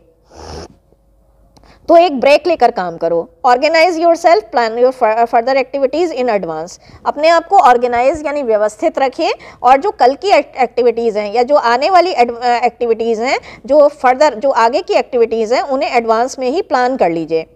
एक ये बहुत इंपॉर्टेंट है, do not procrastinate for next day. Procrastinate का मतलब है टालना, टाल मटोल करना। अगले दिन के लिए कभी भी काम मत टालिए। आपने देखा होगा अगर आज का होमवर्क अब आपने आज नहीं किया, आज का लेसन आज प्रिपेयर नहीं करा, तो जो लोग आज स्पेशली एक दिन पहले पढ़ने वाले बच्चे हैं वो कभी भी बहुत ज़्यादा सक्सेसफुल नहीं होते हैं, वो खाली पास हो जाते हैं। आज का काम कल पर कभी भी मत टालिए, क्योंकि जितना आप टालते जाएंगे उसके साथ साथ उसकी कॉम्प्लिकेशंस, कॉम्प्लेक्सिटीज़ बढ़ती जाएंगी, है ना। एक ही आता है रिमूव नॉन इसेंशियल एक्टिविटीज़। अपने आसपास से नॉन इसेंशियल एक्टिविटीज़ जैसे मोबाइल छूना, गॉसिपिंग करना, चैटिंग करना, ये सारी चीज़ें हटा दीजिए। Plan ahead so that further step may not be hampered, आगे का प्लानिंग पहले से ही करके रखिए ताकि आगे के जो स्टेप हैं वो हैम्पर ना हो, बाधित ना हो, उन पर कोई बाधा ना आए।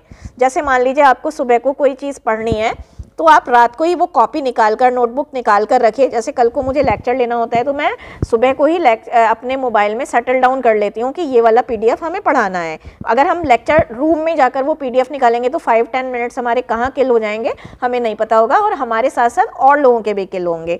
तो आप अपनी फर्दर एक्टिविटीज़ को पहले से ही प्लान आउट कर लीजिए। रोल ऑफ टाइम मैनेजमेंट, ये काफ़ी इंपॉर्टेंट लग रहा है।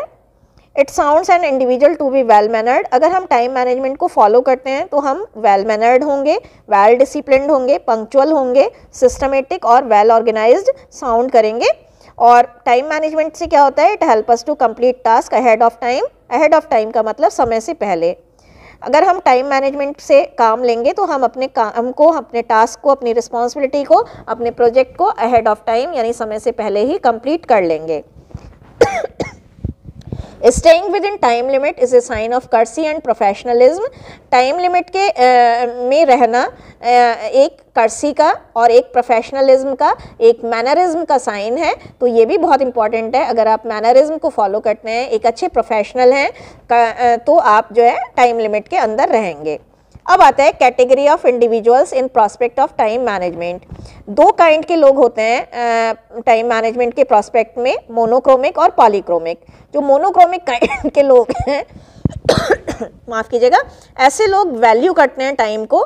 They keep their strong hold on every single minute, वो अपने हर सिंगल मिनट पर एक मजबूत पकड़ रखते हैं। स्ट्रॉन्ग होल्ड का मतलब एक मजबूत पकड़ रखते हैं। उनका each and every single second, उनका हर सिंगल सेकेंड उनके अंडर स्ट्रिक्ट कंट्रोल, उनके कंट्रोलिंग में होता है। और ऐसे पर्सन क्या करते हैं, concentrate on their job, assignment, project and liabilities. ऐसे लोग अपने जॉब पर, अपनी असाइनमेंट पर, अपनी जिम्मेदारियों पर, रिस्पॉन्सिबिलिटीज़ पर बहुत ज़्यादा फोकस करते हैं और उनके लिए जिम्मेदारियाँ comes first, responsibilities comes first. They take time commitment more seriously, time को लेकर उनके जो कमिटमेंट होते हैं, जो वायदे होते हैं, वो उनको बहुत सीरियसली फॉलो करते हैं। मान लो उन्होंने किसी से कह दिया कि मैं ये कल काम करके दूंगा, तो वो कल का मतलब कल करके ही देंगे आपको। Such kind of person treat time as commodity और एसेट। कमोडिटी का मतलब सामान होता है और एसेट का मतलब होता है पूंजी।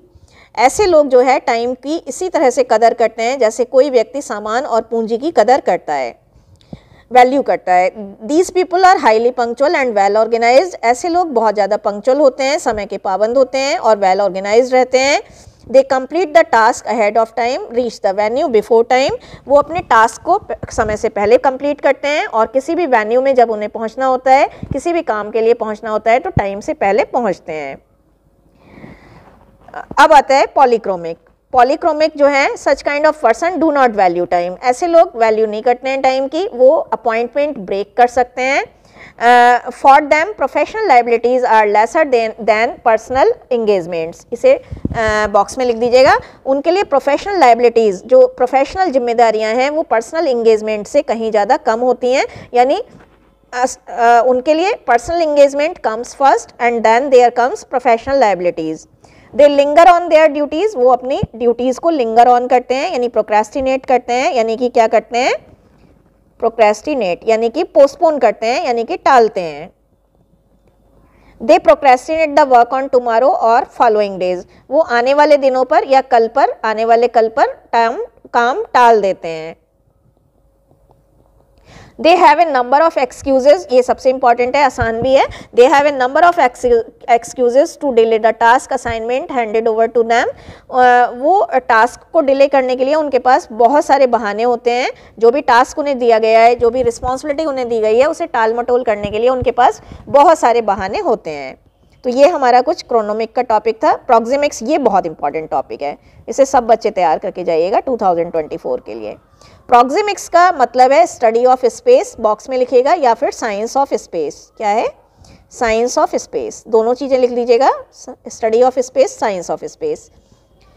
It indicates how much space or distance one has to maintain while conversing or different levels. इसमें क्या आता है कि हमें कितनी स्पेस, कितनी डिस्टेंस फॉलो करनी है जब हम किसी से डिफरेंट लेवल पर बातचीत कर रहे हों. जैसे जब हम बॉस के साथ बात कर रहे हो तो कितनी डिस्टेंस मेंटेन करनी है, जब हम अपनी मम्मा पापा से बात कर रहे हो तो कितनी डिस्टेंस मेंटेन करनी है, यही सब सिखाएंगे. और सबसे बड़ी बात है कि प्रॉक्सिमिक्स को जो इसका वो दिया था, क्या कहते हैं, जो इसका प्रिंसिपल दिया था वो किसने दिया था?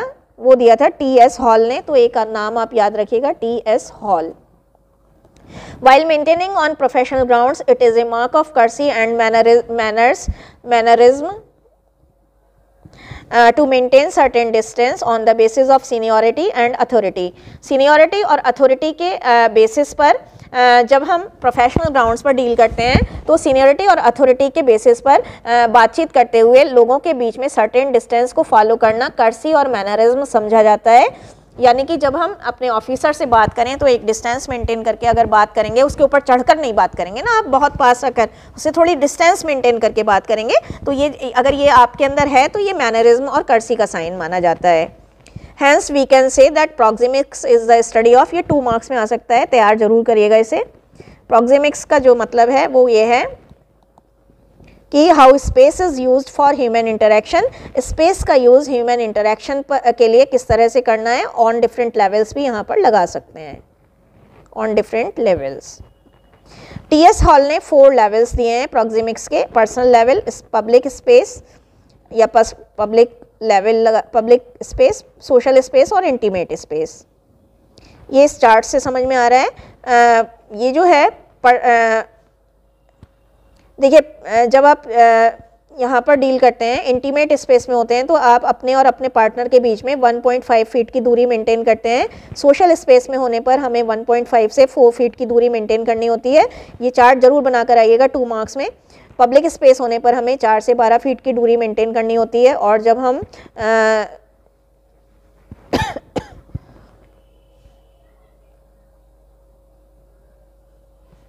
हम पब्लिक स्पेस हो गया, सोशल स्पेस, जब हम सोशल स्पेस में होते हैं, ये सोशल स्पेस है, सोशल स्पेस में होते हैं तब हमें 12 फीट की दूरी मेंटेन करनी होती है. आइए देख लेते हैं यहाँ पर personal space. Personal space means 1.5 feet to 4 feet. This is a zone reserve for. Personal space में जब हम अपने लोगों के साथ होते हैं तो हमें एक दूसरे के बीच में 1.5 फीट से 4 फीट की दूरी मेंटेन करनी होती है. और ये जो पर्सनल स्पेस है ये किसके लिए रिजर्व्ड है, इस तरह से डायग्राम बना लीजिएगा.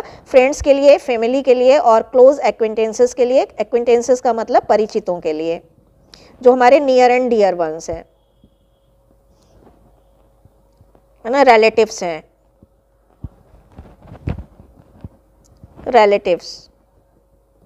ठीक है. For example when friends meet and get together, जब लोग मिलते हैं, दोस्त मिलते हैं और एक साथ गेट टुगेदर करते हैं, तो वो जैसे एल्यूमनी मीट में पुराने साथी मिलते हैं तो इस वाले स्पेस में आ सकते हैं. Public space, this extends 4 to, यहाँ 4 मिसिंग हो गया, 4 to 12 feet. Such a zone is held mostly during a professional setting where a person has to address a group of people. ऐसा जो स्पेस है वो जनरली प्रोफेशनल सेटिंग में adopt करा जाता है, जहाँ पर एक पर्सन लोगों के ग्रुप को एड्रेस कर रहा होता है, संबोधित कर रहा होता है. जैसे कोई मीटिंग चल रही है, जैसे कोई सेमिनार चल रही है, तो उसमें. Social space extends from 4 feet to 12 feet 12 feet. ये सोशल स्पेस जो है वो 4 फीट से 12 फीट की उसमें होता है, 12 फीट की उसमें होता है. This is not as impersonal as the social public space but not as close as the personal space. इसे कर दीजिएगा. यानी ये कहने का मतलब ये है कि जो 4 फीट टू 12 फीट है वो पब्लिक स्पेस जितना इम्पर्सनल तो नहीं है, लेकिन पर्सनल स्पेस जितना क्लोज भी नहीं है. ये इन दोनों के बीच का है. जब कोई सोशल स्पेस में होता है तो one is not obligated to interacted with them when there is a fair or wedding function. जब इसमें होता क्या है, यहाँ से देखिएगा, जब हमारे ऑफिसर्स, जब हमारे जो है हायर लेवल के पर्सनल्स हमसे कहाँ मिलते हैं, किसी फेयर में, किसी वेडिंग फंक्शन में, है ना, किसी सामाजिक फंक्शन में मिलते हैं, तो वो हम इस स्पेस में आ सकते हैं। जैसे आप डायरेक्टर सर हैं आपके कॉलेज के, वो बाई चांस आपको किसी ऐसी शादी में मिल गए जहां आपको भी इनवाइट करा गया है और सर को भी इनवाइट करा गया है, तो आप इस वाली जोन में उनके साथ आकर बात कर सकते हैं, क्योंकि अभी वो डायरेक्टर सर कैंपस में नहीं है, अभी वो बाहर हैं। Intimate space, this distance is between two is extended 1.5 feet to 1.5 feet और lesser। इसमें जो है आपका पार्टनर और आप 1.5 फीट और या उससे भी कम के स्पेस में आ सकते हैं। इसे इंटीमेट स्पेस के नाम से कंसीडर किया गया है। This zone is usually reserved only for romantic partners. आप अपने रोमांटिक पार्टनर के साथ, आप अपने बहुत ही क्लोज फैमिली मेम्बर जैसे पेरेंट्स के साथ और बच्चों के साथ, अपने चिल्ड्रन के साथ, अपने नियर एंड डियर वंस के साथ आ सकते हैं, दादा दादी के साथ जैसे। तो ये हमारा जो है 4 जोन थे, टीएस हॉल ने बताए हैं, प्रॉक्सिमिक्स के हैं, बहुत इंपॉर्टेंट है, तैयार जरूर करिएगा। और एक ये क्वेश्चन जो है इसमें बहुत ज़्यादा इंपॉर्टेंट है, और एक ओरल कम्युनिकेशन का, बस इतना यार, और एक काइनेसिक्स का, है ना। 4 क्वेश्चन तैयार कर सकते हैं आप एक यूनिट में, थोड़ा बड़ा यूनिट है। देखिए क्या होता है कि good planning is the backbone of good presentation. अच्छे प्रेजेंटेशन की जान, अच्छे प्रेजेंटेशन की रीढ़ की हड्डी क्या है? अच्छा planning. The more important thing is how you deliver your speech, the manner of delivery. अच्छी प्लानिंग के साथ साथ ये भी इम्पॉर्टेंट है कि आप अपनी स्पीच को, अपने कंटेंट को कैसे डिलीवर कर रहे हैं। लेकिन अगर एक शब्द में बोला जाए कि आपकी डिलीवरी का मैनर क्या है, एक छोटा सा एग्जाम्पल दिया है, Antony after the assassination of Julius Caesar. Assassination का मतलब है मर्डर, यानी कि आप असैसिनेशन नहीं याद कर पाएँ तो मर्डर कर लीजिएगा, हत्या। वैसे बहुत आसान है, एस फिर एस यानी आस इन आई, आस आई और नेशन, आस आई और नेशन, आई वाला आई नेशन। तो असैसिनेशन के बाद, जूलियस सीजर के असैसिनेशन के बाद एंटोनियो ने एक बहुत ही फ्यूनरल स्पीच डिलीवर करी, यानी अंतिम संस्कार पर जो स्पीच डिलीवर करी, एंड वॉन द मॉब। और मॉब का मतलब भीड़ को जीत लिया अपनी ऑरेटरी से, अपनी भाषण की कला से। The mob was earlier supporting Brutus. वही भीड़ जो पहले ब्रूटस को सपोर्ट कर रही थी और दूसरे लोगों को सपोर्ट कर रही थी, सडनली उन्हीं लोगों के अगेंस्ट में हो गई। कैसे हो गई? क्योंकि एंटोनियो ने बहुत ही एक पावरफुल स्पीच डिलीवर करी थी और उस स्पीच से उसने मॉब को यानी भीड़ को जीत लिया था। तो it is of course the power of speech that may turn a dull and uninteresting content into highly interesting and impressive content. Power of speech ही है जो खराब से खराब, बेजान से बेजान, खराब तो नहीं कहूँगी मैं, बेजान से बेजान कंटेंट में जान डाल देता है, इम्प्रेसिव बना देता है। जबकि पुअर डिलीवरी अगर है तो वो अच्छे से अच्छे कंटेंट को नाश कर देती है, उसको खराब कर देती है। 4 मोड हैं वॉइस डिलीवरी के। पहला है मैनस्क्रिप्ट। मैनस्क्रिप्ट का मतलब है स्क्रिप्ट के साथ बोलना। A manuscript speech is where the speaker write down every word that is he is going to speak. ये वाला वर्ड याद रखिएगा। मैनस्क्रिप्ट में क्या होता है कि विद स्क्रिप्ट, क्या होता है? With script. मैनस्क्रिप्ट में स्पीकर हर वर्ड को राइट डाउन कर लेता है जो भी उसे बोलना है।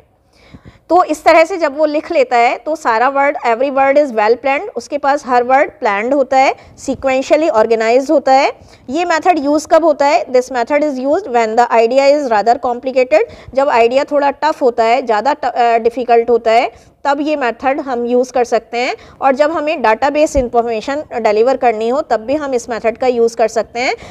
जैसे फॉर एग्जांपल जब हमें ढेर सारे रूल्स रेगुलेशंस बताने हो, है ना, जब हमें बहुत सारे टर्म्स एंड कंडीशंस बताने हो, जब हमें बहुत सारे जो है बहुत सारी जो है इंस्ट्रक्शंस देने हो कि ये करना है, ये नहीं करना है, तो हमें जो है डाटाबेस इंफॉर्मेशन को डिलीवर करते समय हम ये वाला मेथड का यूज़ कर सकते हैं। एडवांटेज माफ़ कीजिएगा, the speaker has access to every word. आपको पता ही है कि स्पीकर को हर वर्ड पर एक्सेस मिला हुआ होता है, उसकी हर वर्ड पर पहुंच होती है। तो जब हम उसकी हर वर्ड पर पहुंच होती है तो कोई भी गैस वर्क, मेमोराइजेशन की ज़रूरत नहीं होती। It helps to make the speaker feel confident. इससे स्पीकर कॉन्फिडेंट फील करता है, ईजी फील करता है, टेंशन फ्री हो जाता है, कन्वीनियंट हो जाता है, कंफर्टेबल हो जाता है ना। बर्डनाइज नहीं रहता, प्रेशराइज नहीं रहता। क्या नहीं रहता? प्रेशराइज्ड नहीं रहता, बर्डनाइज्ड नहीं रहता। डिसएडवांटेज क्या है? इट हैम्पर्स आई कंटेक्ट, इससे आई कंटेक्ट पर में रुकावट आती है। रॉन्ग प्रोनाउंसिएशन, अगर आपका प्रोनाउंसिएशन खराब है, इम्प्रॉपर फ्लो है, आपने वॉइस मॉड्यूलेशन को अच्छे से यूज़ नहीं करा है, तो पूरा का पूरा इफेक्ट जो है वो स्पॉइल हो जाता है, ख़राब हो जाता है, वो मार हो जाता है। मार का मतलब ख़राब होना। आगे आता है मेमोराइजेशन, दूसरा टाइप है memorisation. Memorised speech is fully prepared in advance, memorised speech जो है पहले से पूरी प्रिपेयर होती है। In this the speaker does not use notes, इसमें स्पीकर नोट्स का यूज़ नहीं करता। Memorising a speech is not like memorising the poem, एक स्पीच को मेमोराइज करना पोएम को मेमोराइज़ करने जैसा नहीं है, जिसमें हमें वर्ड टू वर्ड जैसी वो लिखी हुई है ऐसे याद करना हो। यानी कि जब हम एक स्पीच को मेमोराइज़ करते हैं तो ऐसे नहीं करना होता हमें कि जैसे हम टेबल को मेमोराइज़ करते हैं, पोएम को मेमोराइज़ करते हैं, वर्ड टू वर्ड फार्मूला को मेमोराइज़ करते हैं, बल्कि हमें करना क्या है? Work on outline instead. हम आउटलाइन बना लेते हैं और आउटलाइन की रिहर्सल करते हैं। जैसे हमने 10 आउटलाइन बना ली और उन्हें एट अ ग्लांस देखा, कई बार देखा, उसके बाद हमने बोलना शुरू करा कि इस आउटलाइन में क्या बोलना है, इस आउटलाइन में क्या बोलना है। तो जो पहली रिहर्सल होगी उसमें तो हम कम पॉइंट्स पर बोल पाएंगे। धीरे धीरे जितनी हम रिहर्सल करते जाएंगे तो हम सारे पॉइंट्स कवर करते जाएंगे। तो आउटलाइन बनाकर प्रैक्टिस विद द आउटलाइन के साथ प्रैक्टिस करनी है जब तक कि आप सारे पॉइंट्स को, सारे कंटेंट को रिकॉल और रिमेंबर ना कर लें। By regular practice, the speaker can be expert to deliver speech through this method. Regular practice से क्या होगा? स्पीकर जो है ऐसे इस मेथड में बोलने के लिए बहुत ही एक्सपर्ट हो जाएगा, क्योंकि करना कुछ नहीं है, आउटलाइन बनाकर बस उनको उनके अंदर के मैटर को बोलने की आदत डालनी है, लेकिन प्रैक्टिस करनी है डेली बेसिस पर। एडवांटेज क्या है इस मेथड के? द स्पीकर में फेस हिज ऑडियंस डायरेक्टली। इसमें क्या है कि क्योंकि पेपर पर तो आपकी आंखें नहीं रहती हैं, तो आप अपनी ऑडियंस को डायरेक्टली फेस कर सकते हैं और बहुत सारा स्कोप है आई कंटेक्ट इस्टेब्लिश करने का, इसलिए डायरेक्ट कनेक्टिविटी हो जाती है आपकी और स्पीकर, आपकी और आपके ऑडियंस के बीच में।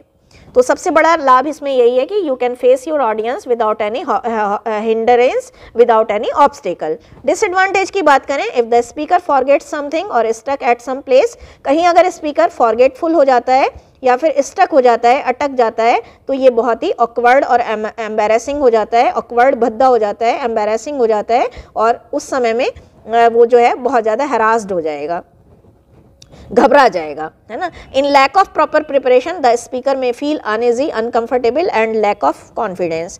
अगर प्रॉपर प्रिपरेशन की कमी है, लैक है, प्रॉपर प्रिपरेशन आपने नहीं की है, तो स्पीकर क्या फील करेगा? अनकंफर्टेबल, इनकन्वीनियंट, अनईजी और इनकॉन्फिडेंट फील करेगा।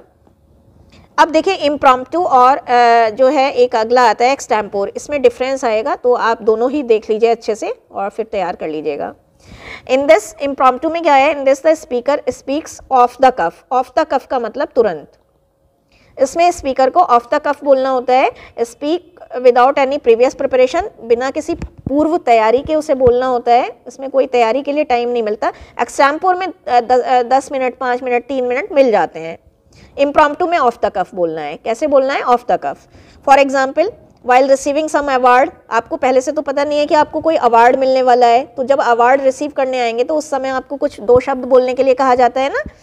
कभी आपको giving some formal welcome address, कभी कभी आपको किसी को वेलकम एड्रेस देने के लिए बुला सकते हैं, कभी कभी आपको वोट ऑफ थैंक्स देने के लिए बुला सकते हैं। कई बार क्या होता है कि you have to introduce and invite some guest in the event over the dais. कई बार आपने लिस्ट बनाई गेस्ट की, लेकिन 1-2 गेस्ट अप्रत्याशित रूप से आ गए, यानी कि उनकी इन्फॉर्मेशन नहीं थी लेकिन आ गए, तो आपको उनको इंट्रोड्यूस कराना हो सकता है, इनवाइट कराना हो सकता है, उस समय भी इम्प्रॉम्प्टू स्पीच की ज़रूरत होती है। तो ये सारे एग्जाम्पल थे, आपके कुछ एग्जाम्पल हो तो डेफिनेटली आप कमेंट बॉक्स में ज़रूर भेजिएगा।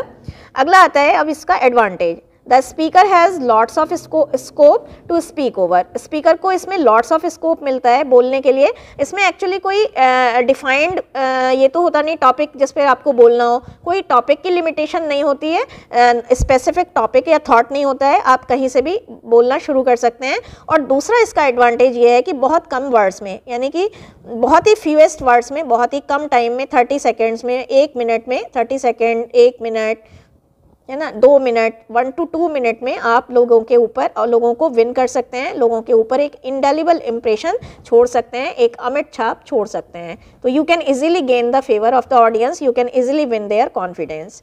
डिसएडवांटेजेस क्या हैं? वही डिसएडवांटेजेस हैं, प्रॉपर प्रैक्टिस नहीं है अगर, तो स्पीकर स्पीचलेस हो सकता है, फ्रीज्ड हो सकता है ना, फ्रीज्ड हो सकता है, अनईजी और अनकंफर्टेबल हो सकता है। तो ये हमारा है इम्प्रॉम्प्टू।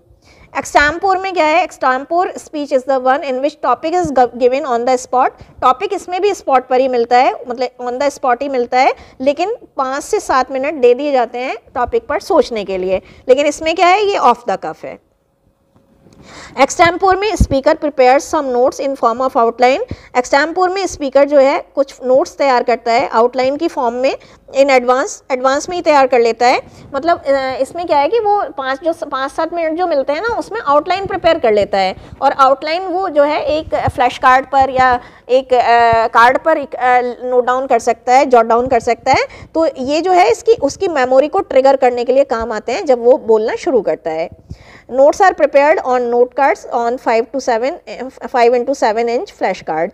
ये जो नोट्स होते हैं वो 5x7 के फ्लैश कार्ड पर प्रिपेयर करे जाते हैं। These notes are not in full sentences। ये फुल सेंटेंसेस में नहीं होते बल्कि फ्रेजेस में होते हैं, मतलब शॉर्ट फॉर्म्स में होते हैं, यानी आप शॉर्ट में लिख सकते हैं। एडवांटेज क्या है? Speaker is able to speak in conversational tone. एक तो इसमें भी और इसमें भी कन्वर्सेशनल टोन में बोल सकता है वो। This method allows the speaker to make more eye contact with the audience. इन तीनों ही मेथड्स में बहुत ज़्यादा आई कंटेक्ट इस्टेब्लिश करने की अपॉर्चुनिटी आपको मिलती है। लेकिन डिसएडवांटेज में वही एक डिसएडवांटेज है, फॉरगेटफुल हो सकते हो, स्टक हो सकते हो, और जब भी फॉरगेट करोगे, स्टक होगे तो अनकंफर्टेबल हो ही जाओगे, स्वाभाविक है। अनकंफर्टेबल, अनईजी हो जाओगे। क्या हो जाओगे? अनईजी हो जाओगे, ऑकवर्ड हो जाएगा, वो भद्दा हो जाएगा, अटकोगे तो भद्दा हो जाएगा। Due to the lack of preparation the speaker may feel uneasy, uncomfortable, blank and freezed. वो ब्लैंक हो सकता है, फ्रीज्ड हो सकता है। अब आता है हमारा tips of making impromptu speech impressive and influential. कुछ टिप्स हैं जिसके थ्रू हम अपनी इम्प्रॉम्प्टू स्पीच को इम्प्रेसिव और इन्फ्लुएंशियल बना सकते हैं। एक चीज़ मैं और भी बोलना चाहूँगी, अगर स्पीकिंग स्टाइल आता है तो भी हमें यही लिखना है, आप बिल्कुल भी घबराइएगा नहीं। और अगर जो है मोड्स ऑफ वॉइस डिलीवरी आता है तो भी आपको यही लिखना है, ठीक है। तो टिप्स बताते हैं। प्लेस योर सेल्फ कॉन्फिडेंशियली, अपने आप को कॉन्फिडेंस में उतारिए। गैदर सम स्ट्रेंथ, थोड़ा सा करेज इकट्ठा करिए। Recollect all your energy and be dynamic, अपनी सारी एनर्जी को इकट्ठा कर लीजिए और डायनामिक बन जाइए। Take a deep breath and start delivering your words, गहरी गहरी सांसें लीजिए और अपने वर्ड्स को डिलीवर करना शुरू करिए। Do not slump and be restless और इम्पेशेंट, स्लम्प मत होइए यानी कि बिखरिए मत, रेस्टलेस मत होइए, इम्पेशेंट मत फील करिए। अपने आप को छोटा, बी प्रिसाइज, छोटा बोलिए, संक्षिप्त में बोलिए, लेकिन क्रिस्प होना चाहिए, करारा होना चाहिए, टू दी पॉइंट होना चाहिए, अप टू द मार्क होना चाहिए। कोहेरेंसी बहुत ज़रूरी है, कनेक्टिविटी। कोहेरेंसी का मतलब है कनेक्टिविटी, यानी कि जो भी आप कह रहे हैं उससे दूसरा सेंटेंस कनेक्ट हो, दूसरा आइडिया उससे इंटरकनेक्टेड हो। Look at the audience and establish a kind of mutual agreement with them, audience की तरफ देखकर उनसे एक समझौता सा कर लीजिए, उनसे एक एग्रीमेंट ले लीजिए, आंखों ही आंखों में एक सॉफ्ट, स्विफ्ट और प्लीजेंट स्माइल के साथ शुरू करिए। दिस मतलब उनका फेवर लेने की कोशिश करिए, उनसे कनेक्ट होने की कोशिश करिए, फेवर लेने की कोशिश करिए, ठीक है। This way you will be able to win the confidence of the audience. इस तरह से जब आप म्यूचुअल एग्रीमेंट कर लेंगे, सॉफ्ट और स्विफ्ट स्माइल में, प्लीजेंट स्माइल में शुरू करेंगे, उनसे कनेक्टेड होते हुए, उनसे फेवर मांगते हुए, तो आप उनका कॉन्फिडेंस ऑटोमेटिकली जीत ही लेंगे। Believe in the slow delivery, बहुत ज़्यादा फास्ट डिलीवरी में विश्वास मत करिए, स्लो डिलीवरी करिए, क्योंकि इससे आपको थिंक करने का माफ़ कीजिएगा, थिंक करने का और रिकॉल करने का टाइम मिल जाएगा। Do not try to explain too much, बहुत ज़्यादा एक्सप्लेनेशन देने की कोशिश मत करिए। कई बार क्या होता है कि आप अपने ही इस एक्सप्लेनेशन में खुद ट्रैप हो जाते हैं, यानी फंस जाते हैं, और फिर वाइंडिंग अप करना बहुत ज़्यादा डिफिकल्ट हो जाता है। अवॉइड यूजिंग अननेसेसरी और मीनिंगलेस वर्ड्स एंड एक्सप्रेशंस। कई बार हम कहते हैं आई मीन, आई सी, है ना, हुम, हाँ, कभी कभी आप मुझे भी कहते हो ना कि आप बहुत अटकते हो, तो ऐसे जो करना, तो वो जो है वो चीज़ करना बहुत बंद करिए, और उससे क्योंकि बहुत ही ज़्यादा ऑकवर्ड हो जाता है। तो ये सारी कुछ टिप्स हैं, और ये देखिए मैंने कह ही दिया है कि ये क्वेश्चन अगर ऐसे आता है, मोड्स ऑफ वॉइस डिलीवरी, तो भी यही लिखना है, स्पीकिंग स्टाइल आता है तो भी हमें यही लिखना है, कंफ्यूज होने की बिल्कुल भी ज़रूरत नहीं है। आगे वाला टॉपिक है, ये भी देख लेते हैं, लास्ट टॉपिक है प्रेजेंटेशन होता क्या है, 2 मार्क्स में काफ़ी इंपॉर्टेंट है।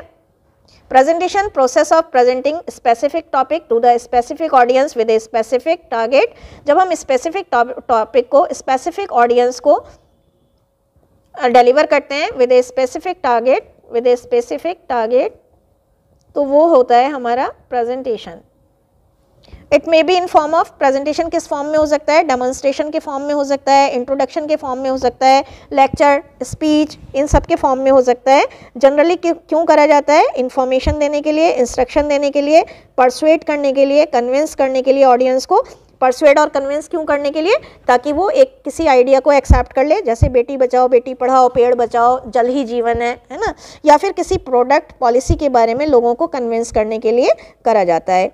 फॉर बिल्डिंग गुडविल और रेपुटेशन बनाने के लिए, यानी साख बनाने के लिए भी कई बार हम प्रेजेंटेशन देते हैं, जैसे बड़ी बड़ी कंपनियां अपनी साख बनाने के लिए प्रेजेंटेशन देती हैं। कभी कभी हमें अपनी टीम को मोटिवेट और इंस्पायर करने के लिए प्रेजेंटेशन देना होता है।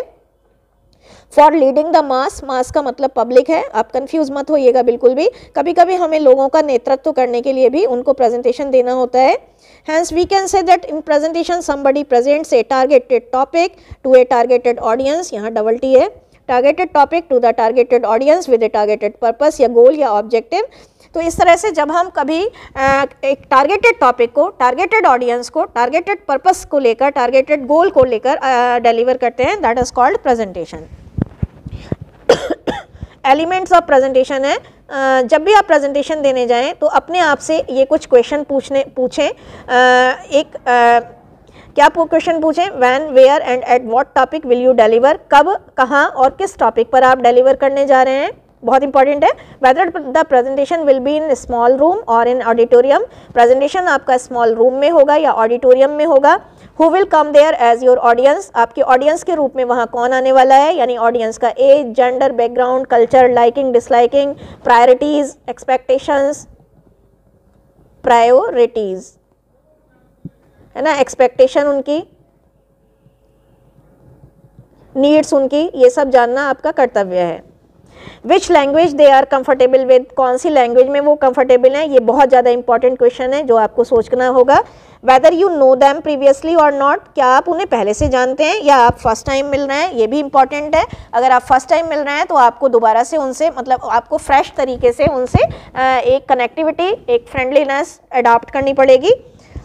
Know your audience needs, requirements, priorities, expectations from your presentation, आपको ये भी जानना जरूरी है कि आपकी ऑडियंस आपके प्रेजेंटेशन से क्या एक्सपेक्ट कर रही है, उसकी प्रायोरिटीज़, प्राथमिकताएं क्या हैं, किन चीज़ों को वो पहले सुनना पसंद करेगी, क्या उनका स्टेटस है, फाइनेंशियल स्टेटस जानना भी कई बार बहुत ज़्यादा ज़रूरी हो जाता है, उनकी नीड्स क्या हैं, उनकी ज़रूरतें क्या हैं, ये सब जानिए।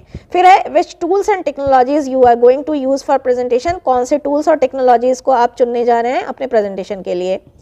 अब प्रेजेंटेशन देते समय दो चीज़ें बहुत ज़्यादा ज़रूरी हैं, ये बहुत ज़्यादा ज़रूरी लग रहा है मुझे 2024 के एग्ज़ाम के लिए, ऑडियंस और लोकल। प्रेजेंटेशन को अच्छा, इफेक्टिव, इन्फ्लुएंशियल, विनिंग बनाने के लिए, इंप्रेसिव बनाने के लिए आपको दो चीज़ों पर ध्यान देना होगा, ऑडियंस और local. Audience, while going ahead for presentation आपको एक डेलिब्रेट कंसीडरेशन करना है, एक सोच समझकर आपको एक कंसीडरेशन करना है, एक विचार विमर्श करना है, किसके बारे में, अपनी ऑडियंस के बारे में। आपकी ऑडियंस क्या है, उनका एज और जेंडर क्या है, उनका बैकग्राउंड क्या है, किस कल्चर से वो बिलोंग करते हैं, कौन सी लैंग्वेजेस में वो कंफर्टेबल हैं, उनकी नीड्स और रिक्वायरमेंट क्या है, उनका बैकग्राउंड नॉलेज क्या है, उनका IQ लेवल क्या है ना, ये सब आपको जानना है। Expectations of the audience, audience की आपसे क्या आशाएं हैं। Assumptions of their expected questions, उनके वो जो क्वेश्चन पूछ सकते हैं उसके बारे में आपको आकलन करके जाना है। एजम्पशन का मतलब है आकलन। प्रोबेबल क्वेरीज, उनकी जो संभावित क्वेरीज हैं, वो जो संभावित क्वेश्चन कर सकते हैं, क्वेरीज कर सकते हैं, उनके बारे में आपको समझ कर जाना है। What they are expecting from your session, वो आपके सेशन से क्या एक्सपेक्ट कर रहे हैं, ये भी आपको जो है समझ कर जाना है। अब लोकल क्या है, लोकल बहुत इंपॉर्टेंट है। लोकल का मतलब है किसी भी एनवायरनमेंट का फिजिकल सेटिंग, कोई भी एनवायरनमेंट है उसका फिजिकल सेटिंग क्या है, यानी वहाँ पर प्रॉपर लाइटनिंग है या नहीं, रूम टेम्परेचर कैसा है, सीटिंग अरेंजमेंट है या नहीं है, 100 आदमियों के बैठने की व्यवस्था है और 150 आने वाले हैं तो वैसे ही आपका प्रेजेंटेशन खराब हो जाएगा, तो ये चीज़ें भी देखनी है। Whether mic is working properly और नॉट, इम्प्रॉपर तो नहीं है माइक्रोफोन, लाउड स्पीकर, डायस और पोडियम का अवेलेबिलिटी है या नहीं है, अगर नहीं है तो टेबल या स्टूल होना चाहिए। Availability of projector, socket, white board, marker, ये सब भी देखना है, पहले से ही देखना है, बिफोर हैंड देखना है। if these are not available, ask your organizer to arrange these in advance। अगर ये चीज़ें अवेलेबल नहीं है तो इनके बारे में आपको पहले से ही अरेंज करने के लिए ऑर्गेनाइजर से कहना होगा। अब आता है हाउ टू प्रिपेयर प्रेजेंटेशन, यानी ऑर्गेनाइजिंग कंटेंट, बहुत इंपॉर्टेंट है। देखिए, एक अच्छा जो वेल फ्रेम्ड कंटेंट होता है वो आपकी सारी नर्वसनेस को ओवरकम कर लेता है, मतलब उससे आप सारी नर्वसनेस से आप जो है ओवरकम कर पाते हैं प्रेजेंटेशन देते समय। अकॉर्डिंग टू डेल कार्नेजी ने ये कहा है कि a well prepared speech is already 9/10 delivered. एक जो वेल प्रिपेयर्ड स्पीच है वो मानिए कि आप 9/10 उसका डिलीवर हो चुका है। तो adequate amount of material is required to be an impressive speaker. एक इम्प्रेसिव स्पीकर बनने के लिए ज़रूरी है कि आपके पास एडिक्वेट अमाउंट ऑफ मटेरियल हो, यानी सफिशिएंट अमाउंट ऑफ मटेरियल हो, कंटेंट जो हो आपका वो सफिशिएंट हो, एम्पल कंटेंट होना चाहिए, पर्याप्त कंटेंट आपके पास होना चाहिए, कंटेंट की कमी नहीं होनी चाहिए। That adequate amount of material should be delivered in convince manner. अब वो एडिक्वेट अमाउंट होना ही पर्याप्त नहीं है, वो जो एडिक्वेट अमाउंट ऑफ मटेरियल है, कंटेंट है, वो एक कन्विंसिंग मैनर में वॉइस मॉड्यूलेशन के साथ बोलना ज़रूरी है। और प्रेजेंटेशन को हमें अच्छा बनाने के लिए 3 स्टेप में अपने प्रेजेंटेशन को डिवाइड करना चाहिए, इंट्रोडक्शन, मेन बॉडी और कंक्लूजन। इंट्रोडक्शन में हम क्या करेंगे, इंट्रोडक्शन हमारा प्रेजेंटेशन का बहुत ही अटेंशन ग्रैबिंग होना चाहिए, क्योंकि यहीं से स्टार्टिंग होती है। ऑब्वियसली अगर हमारा इंट्रोडक्शन ही बिगड़ गया तो पूरा प्रेजेंटेशन खराब हो जाएगा। इंट्रोडक्शन हमारा जो है वो क्वेश्चन के फॉर्म में हो सकता है। क्यों हो सकता है? इससे लोगों का, ऑडियंस का मूड जो है वो एलिवेट हो जाएगा, जागृत हो जाएगा। And to involve the audience to connect with the starting itself, और इससे जो है हमारी ऑडियंस हमसे शुरू से ही कनेक्ट हो जाएगी। द स्पीकर में start with A quotation. Speaker एक कोटेशन के साथ, किसी पोलिटिकल लाइन के साथ, किसी शॉर्ट स्टोरी के साथ जो है स्टार्ट कर सकता है। लेकिन जो भी शॉर्ट स्टोरी आप लेने जा रहे हैं, कोटेशन लेने जा रहे हैं, पोलिटिकल लाइन लेने जा रहे हैं, वो डायरेक्टली आपके मेन थीम से, मेन टॉपिक से, सेंट्रल थीम से कनेक्ट होनी चाहिए। Start with A pleasing smile. आपको एक प्लीजेंट स्माइल के साथ स्टार्ट करना है, और प्लीजेंट स्माइल के साथ आप कुछ सिंसियर ग्रीटिंग्स या फिर से स्टार्ट करेंगे ही, नमस्ते, गुड मॉर्निंग, है ना, है, या फिर सत श्री अकाल, जो भी है आप अच्छी सी ग्रीटिंग्स देंगे। और एनेक्डोट से भी आप, शॉर्ट कहानी के साथ भी आप स्टार्ट कर सकते हैं। एक good introduction wins over the hearts of the audience. देखिए, अगर आपका इंट्रोडक्शन अच्छा है तो आप लोगों का हार्ट वहीं से जीत लेंगे, और उन्हें आगे का जो फर्दर पार्ट है वो कीन अवेयरनेस के साथ, इंटरेस्ट के साथ सुनने के लिए आप तैयार कर लेंगे। तो एक अच्छा introduction wins over the heart of the audience, audience के दिलों को न केवल जीतता है बल्कि उनको तैयार करता है फर्दर पार्ट को सुनने के लिए, और उससे भी कैसे सुनने के लिए, कीन अवेयरनेस के साथ, कीन इंटरेस्ट के साथ सुनने के लिए तैयार करता है। तो इस तरह से आप अपना इंट्रोडक्शन तैयार करेंगे। अब आता है मेन बॉडी। मेन बॉडी और डिस्कशन पार्ट जो है वो मेन पार्ट है, प्रोमिनेंट पार्ट है, इंपॉर्टेंट पार्ट है। मेन पॉइंट्स और the discussion should specify your specific purpose of presentation. जो भी मेन पॉइंट्स हैं, जो भी डिस्कशन है, वो आपका प्रेजेंटेशन का जो स्पेसिफिक टॉपिक पर्पस है, जिस पर्पस को लेकर आप चल रहे हैं, उस पर्पस को आप वहाँ पर क्लियर करते हुए अपने प्रेजेंटेशन को आगे बढ़ाएंगे। और मेन पॉइंट्स जो आपने ऑलरेडी इंट्रोडक्शन पार्ट में हाईलाइट कर दिए हैं, वो यहाँ पर एक एक करके उनका इलेबोरेशन और एक्सप्लेनेशन देंगे आप। और इसको देते समय आप inductive method, deductive method, chronological method, special method, cause and effect method, example method, interrupted method, इतने सारों में से कोई भी मेथड का सिलेक्शन कर सकते हैं। अकॉर्डिंग टू एंडरसन के अनुसार 2 चीज़ें माइंड में रखनी चाहिए प्रेजेंटेशन देते समय। प्रेजेंटेशन क्लियर हो, क्रिस्प हो, टू दी पॉइंट हो, अप टू द मार्क हो, डेविएट ना करने वाला हो, डाइवर्ट ना करने वाला हो, कनेक्टेड हो, कोहेरेंट हो। कोहेरेंट का मतलब सारे आइडियाज़ और सेंटेंसेस एक दूसरे से इंटरकनेक्टेड होने चाहिए, इंटरकनेक्टिविटी होनी चाहिए। It should be such as to arouse the interest of the audience. ऐसा हो जो लोगों का इंटरेस्ट अराउज कर सके, जागृत कर सके। कंक्लूजन, अब देखिए बहुत इंपॉर्टेंट है। कंक्लूजन में देखिए बहुत ज़्यादा इंपॉर्टेंट है कंक्लूजन। देखिए आपने सुना होगा all well that ends well. सब कुछ अच्छा हो जाता है अगर अंत अच्छा हो जाता है। अंत भला तो सब भला, ये कहते हैं ना, अंत भला तो सब भला। Believing on that we should try our best to bind up our presentation. इस बात पर विश्वास करते हुए हमें प्रेजेंटेशन को बाइंड अप करते समय बड़ा ही अच्छा ध्यान देना चाहिए। A good closing is equally important as a good beginning और इंट्रोडक्शन इज। एक गुड क्लोजिंग उतना ही ज़्यादा इंपॉर्टेंट है जितना ज़्यादा एक अच्छी शुरुआत या एक अच्छा introduction. Following are the tips to prepare good conclusion. एक अच्छे कंक्लूजन को बनाने के लिए कुछ टिप्स देना चाहूँगी। पहला सबसे इंपॉर्टेंट टिप ये है कि plan to devote at least 10% of your time for the conclusion. अगर आप 1 घंटे का प्रेजेंटेशन, 60 मिनट का प्रेजेंटेशन देने जा रहे हैं तो कम से कम 5-6 मिनट आप जो है कंक्लूजन के लिए निकाल कर रखिए। इस 5-6 मिनट में आपको क्या करना है, और एक तो रिव्यू देना है ना, रिव्यू देना है, और एक उनकी क्वेरीज लेनी है, क्वेश्चन आंसर सेशन है ना, क्वेश्चन आंसर सेशन। तो so that audience can put forth their questions and queries and misunderstandings, ताकि ऑडियंस जो है वो अपनी क्वेश्चंस पूछ सके, मिसअंडरस्टैंडिंग वाइप आउट कर सके क्वेश्चन आंसर राउंड के रूप में, और आप भी अपने पूरे प्रेजेंटेशन का रिव्यू दे सकें। इंडिकेट द ऑडियंस, आप एक और भी पॉइंट है, indicate the audience that you are going to bind up. आप अपने ऑडियंस को इंडिकेशन देना, सूचना देना शुरू कर दीजिए, यानी कि एक इंडिकेशन देना शुरू कर दीजिए कि आप ख़त्म करने वाले हैं। और इसे कैसे करेंगे, इसे करने के लिए आप बहुत सारी फ्रेजेस का यूज़ कर सकते हैं, जैसे to conclude, in the end, to sum up, last but not the least, है ना। और एक बहुत इंपॉर्टेंट बात यह है कि nothing new should be added in here in this part.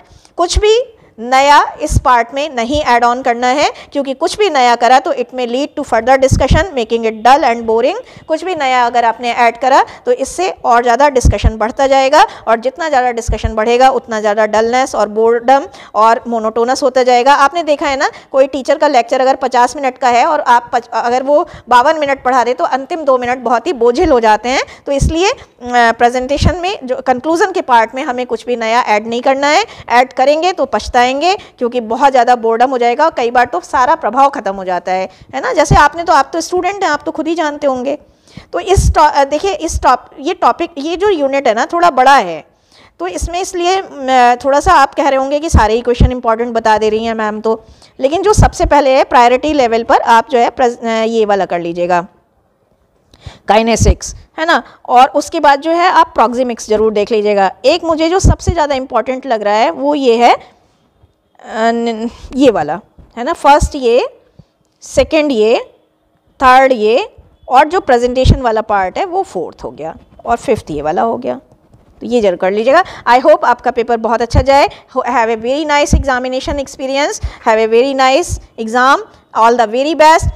Keep on watching gateway classes. मुझे आज्ञा दीजिए, अगले वीडियो में फिर मिलेंगे। तब तक के लिए नमस्कार, शुभ समय, बाय।